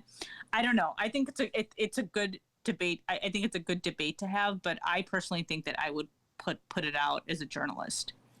Well, Lori Lightfoot agrees with you. Mayor Lori Lightfoot was chiding Bob Woodward for not releasing them. On the other hand, Eric Zorn, good friend of the show and a big fan of yours, wrote a column today I urge everybody to read, where he said, in his humble opinion, Bob Woodward did the right thing. And at the very least, as Eric points out, he's releasing them before the November election, so that we could use that to judge whether Donald Trump has been a good steward of the public interest. So I think Eric raised a good point. But I tell you what, he did. I did. I think it's a good debate that people are having. I would think that, I don't know. I just think that, I'm not saying that if Bob Woodward said that, it would save lives, because then Donald Trump could say something else, and then people who listen to him would would still listen to him. So I don't know. I don't know if it would save lives, but a lot of people said even if it could save one life. Well, what's your opinion? Oh, I'm all over the map on this one. There's the Dudley Do-Right in me, the good government guy that goes, of course you should release that tape. Exactly. Everybody should have known immediately. And then there's the working writer in me. Are you kidding? If he releases that tape, then Donald Trump will stop the interviews and he won't have the material he needs to write his book. Hell no, don't release the tape. So I'm kind of like split on it. Yeah. I don't, that Dudley Do-Right impulse I have is so bogus. You know what I'm saying? Yeah. But I got to tell you, it just put a light on how dangerous Donald Trump's behavior in terms of the coronavirus has been, because there's a whole movement. You know this, Rummana, we talk about this all the time. There's just a whole movement in the Republican Party now to discredit wearing masks, to denounce the caution that people like J.B. Pritzker and Lori Lightfoot have to try to protect people about coronavirus, say it's overplayed. It's just, it's consumed the Republican Party. And I do believe that's very dangerous, and people will die because of that. And this pandemic will last a lot longer because of that. And Donald Trump, he could have prevented that by very early on standing up and saying, this is serious, folks. You got to wear your masks. We can do all this together. But that's just not Donald Trump. That's not who he is. Well, that's the thing. If you have the leader of the country saying that, of course it emboldens people, just like anything else that he says. It just emboldens a certain group of people. He does have a responsibility, but, he thinks it's okay to say one thing privately and something else publicly. And, people just listen to whatever he says, to the mass media. And, he says fake news and people don't want to believe it. Yeah, and that's where we are right now. All right, let's move on to 9/11. Today is September 11th, and good God, it's been 19 years. I know. 19 years. You brought out something that was very interesting, and why don't you take the lead on this one? Paul Krugman, the columnist for the New York Times, also has a Twitter feed, and he set off quite a bit of Twitter response with one of the tweets he put out today. Why don't you take it from there, Rummana? Yeah, he had a tweet thread today on the anniversary of 9/11, and he was actually trending on Twitter a few minutes ago. But his Twitter feeds, his Twitter thread started off by saying, overall, Americans took 9/11 pretty calmly. Notably, there wasn't a mass outbreak of anti-Muslim sentiment and violence, which could have all too easily happened. And then there was maybe one or two sentences after that. So I think that kind of prompted a lot of people, a lot of Muslims and a lot of people of color just to, tell them, actually, that's not true. And then, people are pointing out that the Patriot Act came out as a result of this. We had a lot of our civil liberties stripped because of this. And a lot of people did think it was okay to strip people of their civil liberties in defense of protecting other Americans. I think, and then, people pointed out that this did also increase the anti-immigration hysteria, even though a lot of Muslims are Americans. Muslims have been here for a long time. And, 2 wars as well. I think anybody that's Muslim, a lot of younger people who are younger than I was during 9/11 and happened to be Muslim said that they were called terrorists after 9/11 in school, and teachers wouldn't say anything. Somebody said that they told their guidance counselor, and the guidance counselor said, yeah, good, that's how we all feel, or now you know how it feels. And so a lot of people, there was a lot of adults didn't have sympathy with the Islamophobia. So, and hate crimes against Muslims or people who were perceived to be Muslims. As we know, one of the first victims of post 9/11 violence was a Sikh man, who was attacked because he was being mistaken for Muslims. And then, a lot of people on social media that I follow, a lot of journalists and other people, they're saying, they get followed around, airport security has never been the same for them. And so they basically, everybody's kind of taking this guy to task. And a lot of people said that they really like what he writes about in general, and they might agree with some of the parts on his thread, but they didn't like that part. So he's kind of getting railed over for that. And a lot of people are taking his tweets and taking that first tweet and, embedding their own personal experiences since 9/11. One person said that their mosque had burned down. So it's interesting time. Obviously it's a sad anniversary for us, if you want to call it an anniversary. You know, there's a lot of people that lost their lives in the Twin Towers and the other, the Pentagon and the other plane that crashed in the country. Those lives were lost, and we should definitely remember them. We should remember the first responders. But I think what a lot of people are also saying is we shouldn't forget that there were lives lost as a result of the dehumanization of Muslims and other people of color after 9/11. I know we're going to talk a little bit about football afterwards, and we're going to talk about Hank Williams Jr. And, you know, he's the one that called Obama a Muslim, which is, you know, for a lot of people a slur. Now, if there was no dehumanization of Muslims after 9/11 or just in general in the United States, if Obama was a Muslim, it wouldn't be considered a slur. So I don't know. It was definitely an interesting time, and I think it did bring a lot of ugliness after. There was definitely a lot of people coming together after 9/11. You did see that, but there was a lot of ugliness too. And to pretend that didn't happen is kind of sad. And, you know, one of the things that makes me laugh, makes all my family laugh, is that my mom, who's not really someone that would be waving around an American flag, she went and bought this flag that was probably bigger than her and just like put it on her front yard. And I remember us asking her, like, did you put that up because we said, did you put that up because you're like scared or because you're like really patriotic? And she's just like, I just bought it. I just want people to think that, you know, I want people to know that, you know, not, you know, I think it was kind of a symbol. She was scared. She didn't want to say that she was scared, but it was clear that she was. And that was the main reason she bought it, because she didn't want people to think that we weren't American. And, you know, it is. I think post 9/11, I mean, a lot of people have questioned my Americanism. Whenever I write about anything related to me being Muslim or Islam, I get a lot of hate mail and a lot of Islamic phobic comments. When I defend Muslims or point out some things about Muslim on Twitter, I always lose a lot of followers too, like a couple of followers. I shouldn't say a lot. It's not like I have tons of followers in the first place. So yeah, anybody who is Muslim or has been mistaken for Muslims will say that Mr. Krugman or however you pronounce it, got it wrong on that first part of this thread. Yeah, and I just want to point out that this is really off the beaten path with the limitations of Twitter, because he wrote, I went, after you alerted me, I went and read it, and he wrote several tweets related to the same topic. He should have just written a column about it, because I agreed with like 4 of the other tweets that he talked about. He talked about how the phony unity that emerged afterwards, and how the Republicans try to use it to get a cut in the capital tax, which that's pretty cynical. Yeah. Pretty rawly cynical. And then he talked about how 2 wars were launched as a result of the 9/11 attack. Again, George Bush and Dick Cheney manipulating public opinion to launch 2 wars. And he did talk about the Patriot Act.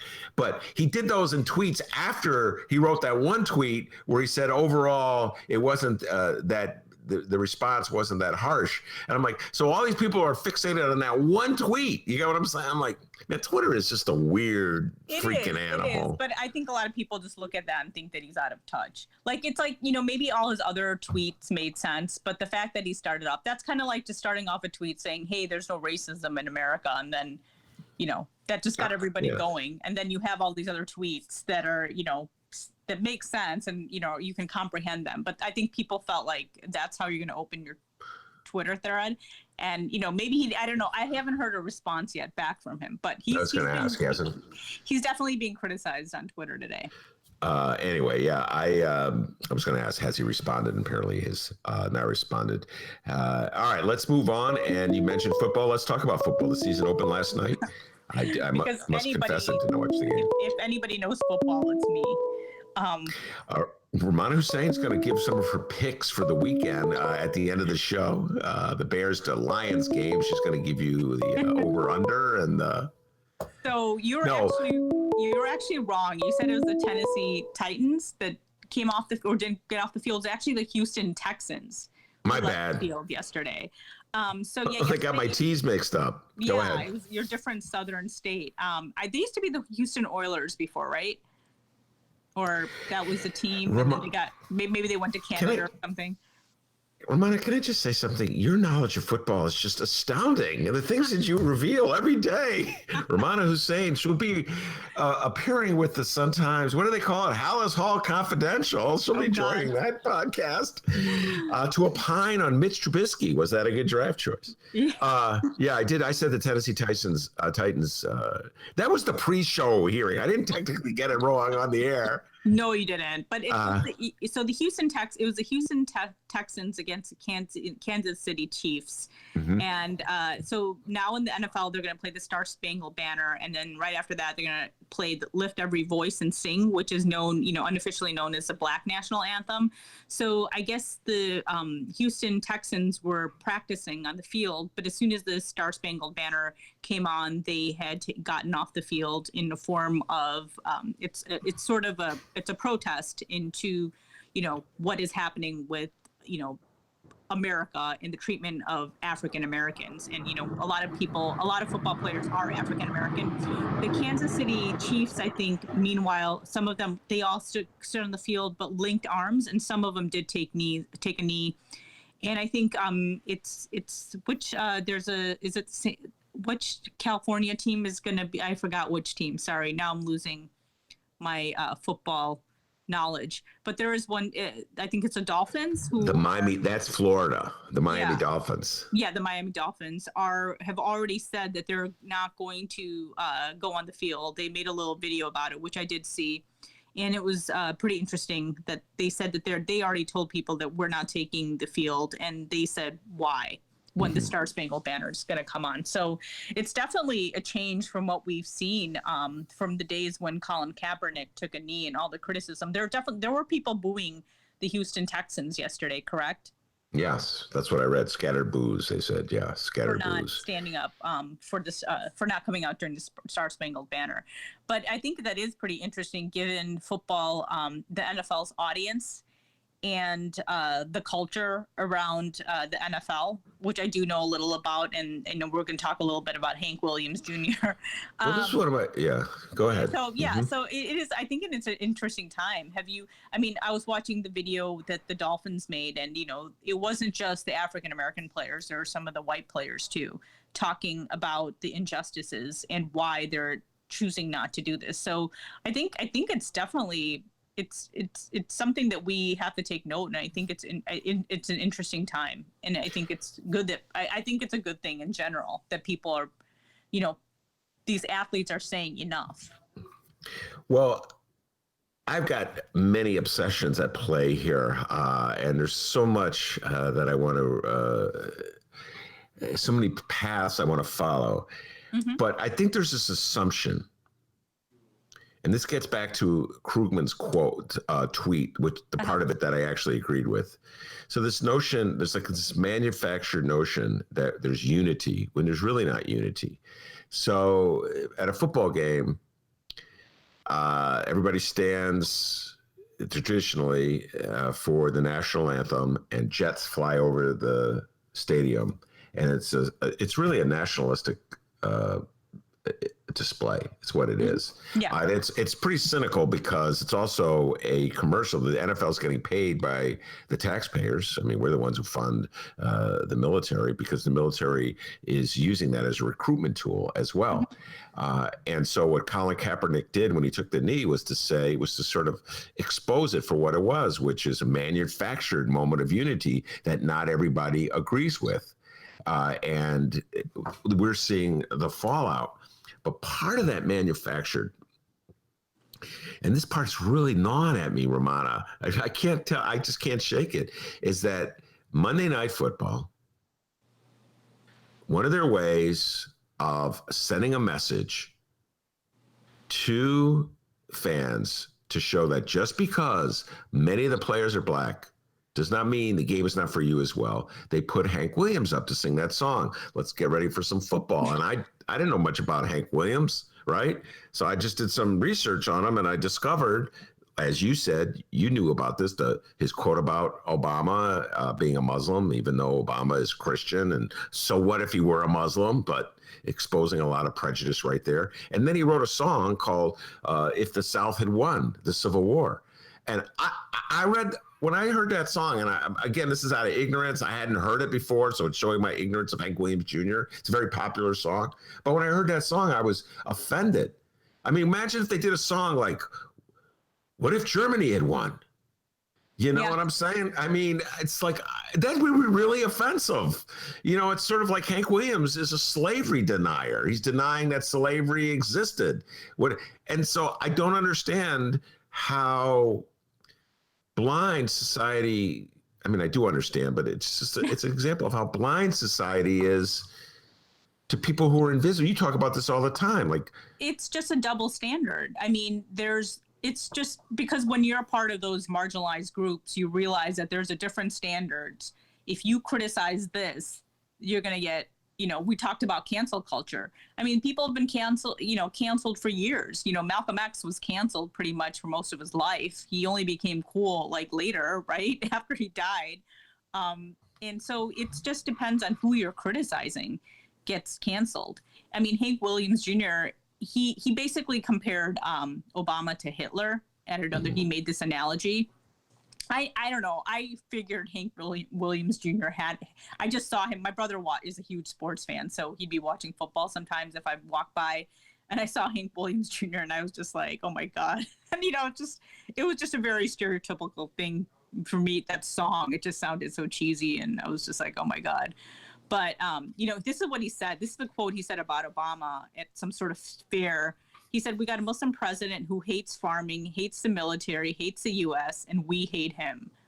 So it's just this ideology, you know what I mean? And we're talking about, you know, people getting to say stuff. You know, him saying that, do people really even think that's a big deal? That's never like in the lead. But if somebody else, a person of color, said something about, I don't know, another group, that would probably be in the lead, I would think. Maybe not anymore for certain people. But it's kind of crazy. Yeah, and so now here we are. Well, ESPN decided not to bring Hank Williams Jr. back. I guess well, you know, we don't want to be political, but having the guy who sings a song that said the South should have won, I don't know if that's the right thing to do right now. That still gets to me. I do not understand how the people. The fact that I don't understand underscores everything you've been saying since you came on this show about marginalized people in our country, Rummana, and the fact that they allowed him all those years that kind of access, and he was never held accountable for it, never required to talk about.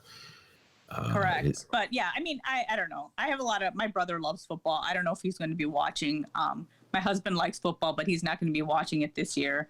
But it's just, I don't know. I've read some of the articles about the NFL, and, you know, a lot of the players are African Americans. And then, you know, I've seen people, you know, their fans are like sometimes telling them just to shut up and play. I know that happens with a lot of athletes, you know, but when these, you know, college football coaches or former college football stars like Herschel Walker, was he an NFL player too? When they support Trump or say something like that, nobody tells them to be quiet and just throw the ball. So it's just interesting about what people say and when people say that they should just shut up and play or dribble or throw the ball, whatever. Yeah, they just want them to shut up and dribble when the athlete says something that they disagree with. Exactly. And they say something they agree with. It's like, oh, talk more and dribble less.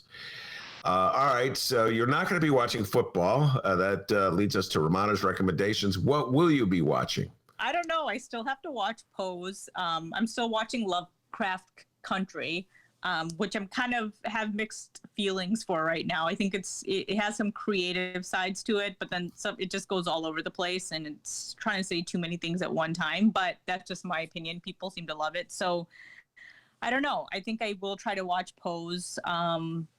Or another show. I don't know. I have to pick something soon. I haven't been keeping up with a lot of things. You know, my Keeping Up with the Kardashians is canceled, though. I don't know if you saw that news this week. I'm just devastated. I do watch that. I admit, but I stopped watching in the middle and I restarted again.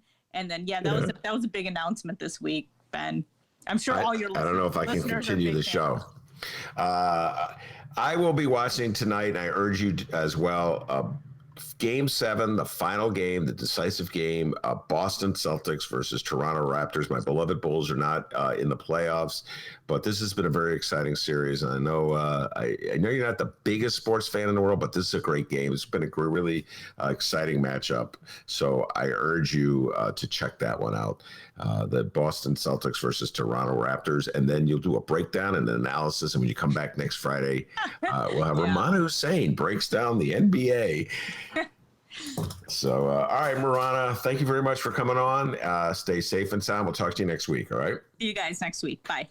All right, that's great. Rummana Hussain. Do you got any updates for us? I have 3 updates, and lucky you get to choose which one we do first. I have a local update as far as statewide news. I have a Chicago City news update, and we have a voicemail. So, hosts pick. Which one do we check out first? Are you there? Hello? All right, I guess he didn't like any of his choices. Ben, are you there? Hello? Now I have. You froze for a while. Some weird stuff going on with our system these days. Yes. So most of what you said got blotted out. A lot of weird stuff going on. Yeah, I don't know what to attribute it to. I don't know. Maybe I should pay my internet bill. Maybe they're... Yeah, it could be a problem. Hold on. Vilma, could you take care of Dennis's internet bill? Thank you. Oh, sorry. We were supposed to drop the Vilma gag. My bad. Yeah, she's at my place. Remember? I forgot. Oh, Lord. Come on. Poor Vilma. All right, so I had a choice. Chicago, state, or federal, correct? No. You have a choice. Chicago news, statewide news, or a voicemail. We got a voicemail during today's show. That was the part that completely got obliterated. Well, let's go with the voicemail. Are you kidding? All right. That's breaking news in the Ben Joravsky show. He's picking the voicemail. All right. We got a voice message from our good friend Doogie. It looks like it's a short message here. Let's hear what Doogie had to say. Come on, Doogers. There we go. This is Doogie. And no, I'm not in a porta potty, but I do have a question. How many people still have toilet paper that they bought in March from all the hoarding? Wow. Short and sweet. That is short and sweet. I could tell you one person who doesn't, me. Same here. But I know what you're saying, man. I remember that. Oh, my goodness. People be going out and you go over to the Jewel, the no toilet paper on the shelf. Like, what's going on? That reminds me of when 9/11, or 9/11 memory, Doogie, when my kids were in school that day, and I went into that school, and it was a surreal moment. But one of the first people I bumped into was a hysterical parent who had come to school to take her kids home, and I remember her telling me, "Go buy water and buy toilet paper. You have to buy these supplies, these essential supplies, because the world as we know it is coming to an end. And you're going to need water." I remember water and toilet paper, which she was urging me to buy. And I was like, okay, yeah, I'll go do that right now. Can I just get away from you? Because you're really, really freaking me out, lady. So anyway, Doogie, I'm with you 100%. People freaking out. Let's buy more toilet paper. And it's good to know you're not in a porta potty. That was very informative as well. Thank you very much, Doogie. All right, so the voicemail's down. Now, you want a city news story or a statewide news story next? Let's go statewide. What the heck? All right, he's going statewide, and this is not good news. The following comes from the meanest Illinois political bulldog in the yard, the one, the only, Capital Facts' own Rich Miller. Oh, he's a bulldog. Watch out. I love the bulldog thing. All right, this is a press release. This just came out here. The Illinois Department of Public Health today reported 30 counties in Illinois are considered to be at a warning level for novel coronavirus disease. A county enters warning level when 2 or more COVID-19 risk indicators that measure the amount of COVID-19 increase. I have the 30 counties right here. I will fastly read these counties. All right, here we go. Bond, Bureau, Cass, Clinton, Coles. No, not John Cass. Clinton, Coles, Crawford, DeKalb, DuPage, Effingham, Greene, Grundy, Hancock, Henderson, Jackson, Jasper, Jersey, Lawrence, Madison, McLean, Monroe, Morgan, Pulaski, Schuyler, Shelby, Stark, St. Clair, Tazewell, Vermilion, Washington, and Williamson. Those are the counties that are right now placed on the state warning list. Although the reasons for counties reaching a warning level varies, some of the common factors for an increase in cases and outbreaks are associated with college parties, weddings, large gatherings, bars and clubs, long-term care facilities, and other congregate settings, traveling to neighboring states, and spread among members of the same household who are not isolating at home. Cases connected to schools are beginning to be reported as well. General transmission of the virus in the community is also increasing. No, Dennis, you've been saying it for so long. Mixed messages coming out about the virus, and then just people, the behavior of people is so bizarre. The story that broke in the New York Times, fascinating story about it here, right here in Illinois, to the point you're just making, D. University of Illinois employed this rigorous analysis to when they brought students back to make sure that there would not be a spread of the virus. They did all these projections about what the amount of social distancing that had to occur in order to guarantee that the virus would not spread. And they thought they had it mastered. And what they didn't take into account is that students who had tested positive would nonetheless go have parties or go to parties. And so students who tested positive went to parties, and guess what? They spread the virus. And, you know, Dennis, I'm like, wow. I mean, I want to blame that on Trump somehow or other, but I don't even know if, you know, even I have to say, the level of idiocy involved there, you're positive, okay? Why are you going to a party? I love to party, man. Can you just hold off for like 2 weeks? Yeah, we had Henry Davis, that interview we did on Wednesday. I urge everybody to check it out. Really powerful story about what it's like to have COVID-19. He had it for about, what did he say, about 2 weeks, D? He was really knocked out with it. Yeah. And a good friend of our show, Henry Davis from South Bend.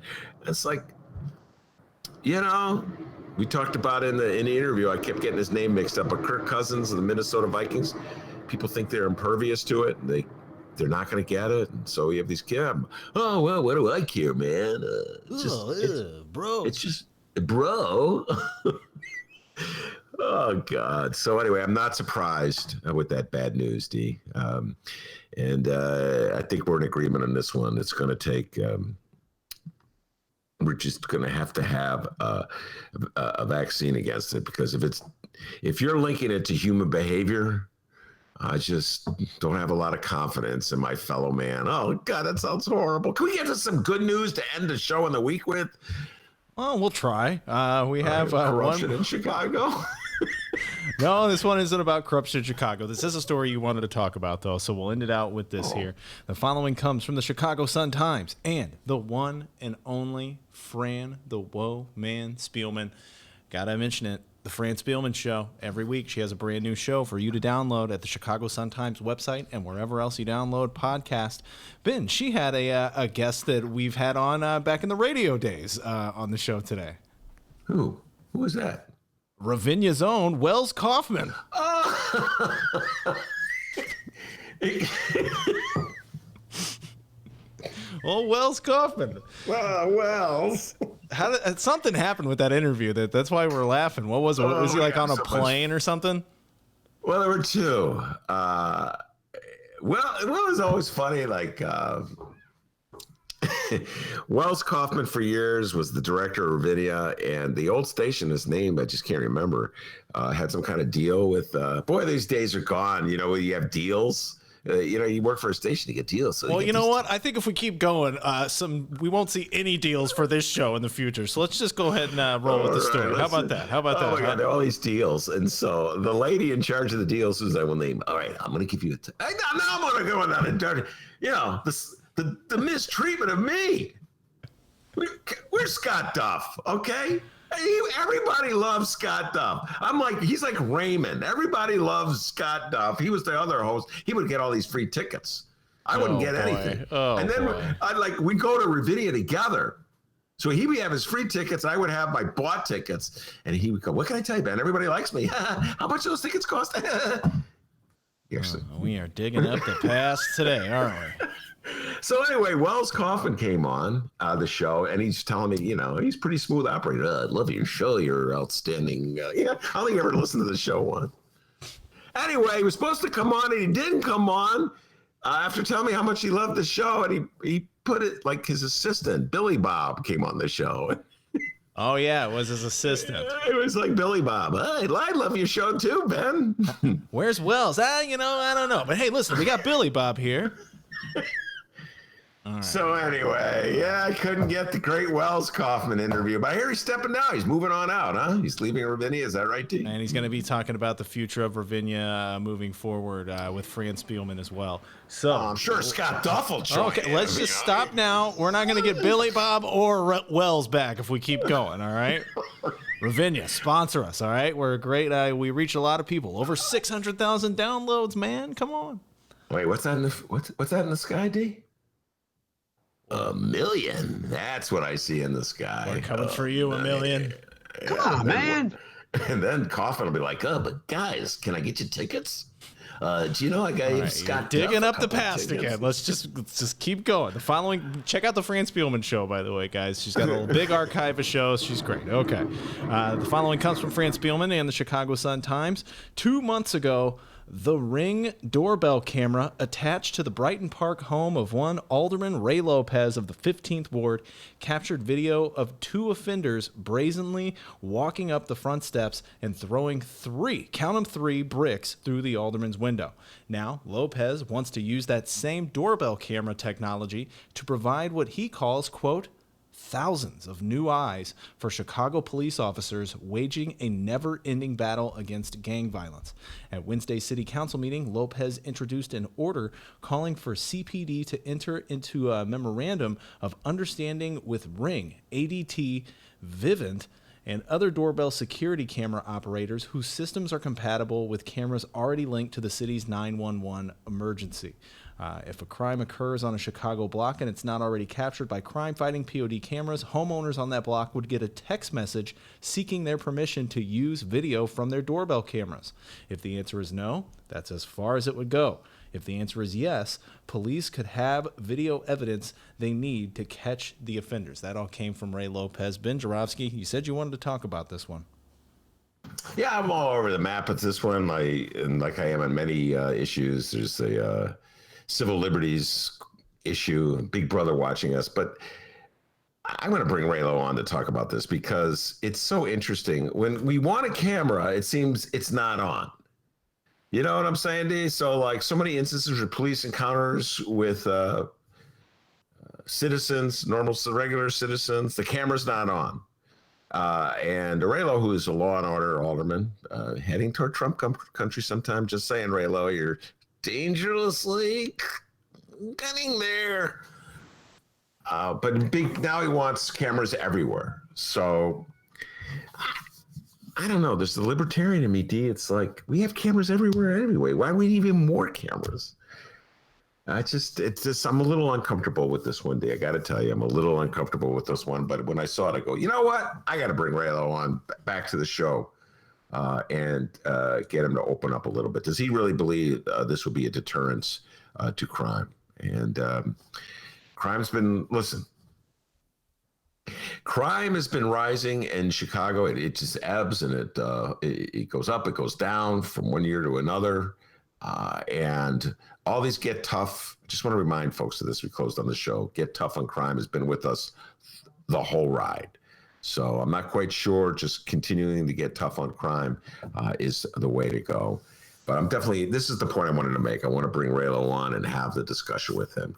Throw a little civil libertarian response to him, see how he handles with it. So that was the reason why I wanted you to bring that up as a reminder to me to bring Raylo back to the show. Yeah, we got to get Raylo back on. You can download our previous interview with Alderman Ray Lopez. It's in the archive. Over tons of episodes, all right? You can go check out at both Chicago Sun-Times and Chicago Reader websites and wherever else you download your favorite podcast. You know, Raylo, this guy. I want an answer. It's not something you ignore. I think you're 100% full of shit. Oh, boy. Okay. No, well, break it. Come on, go. Break it up. And we want to remind everybody to check out this week. By the way, what? I could have used a little camera on that one. Huh? There you go. You should put a little doorbell camera on that one. Okay. Just saying. I want everything transparent, but somehow or other we can't see the Eddie Johnson report.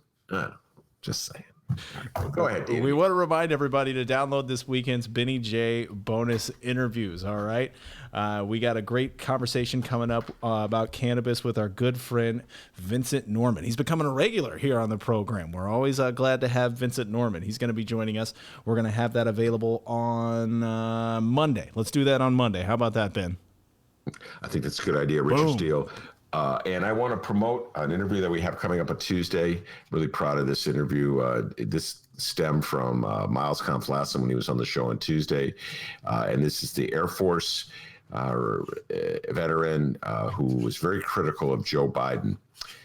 Michael Thurman is his name, who'll be here on Tuesday, and he'll be talking about his showdown with Biden, where he accused Biden of being pro-war. And Donnie Trump Jr. took that video, put it on a tweet, and now Thurman's really mad at the Trump campaign because he wants to make it clear that whatever criticism he has of Joe Biden does not mean in any way that he's endorsing Donald Trump. So we're going to get into the whole issue of Donald Trump and the military, and Donald Trump, how he tries to play it both ways, and how Democrats have been a little too supportive, to put it mildly, of some of the wars over the last 20 years. So that should be a really interesting interview. I'm looking forward to that. That's on Tuesday. Yeah, something to look forward to on Tuesday. Vincent Norman talking cannabis. Radio legend Richard Steele is going to be available tomorrow. That'll hold you over. Also, I think we've decided we're going to play the Troy LaRaviere interview. We're going to have that available once again for download at both Chicago Sun-Times and Chicago Reader websites, and wherever else you download your favorite podcast, YouTubers, and live streamers. Please encourage your friends and go check that out as well. And thank you to all the downloaders. Over 600,000 downloads for the Ben Joravsky Show. 1 million. Here we come. And that's it, Ben. We're ready to rock. All right. Very good. Rummana Hussain, thank you very much. And, of course, the man, the myth, the legend, the pride and joy of Alton, Illinois, without whom the show would be possible. Yes, indeed. Back home in Alton, they call him Dr. D. Give yourself a raise. Take it out of petty cash. Have a great weekend, everybody.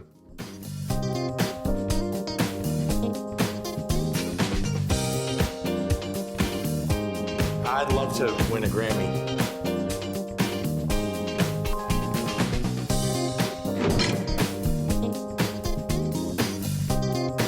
I just biked around Lake Michigan. I want an answer. It's not something you ignore. I want an answer. It's not something you ignore. I'd love to win a Grammy. Come on, man. I want an answer. I want an answer. I want an answer.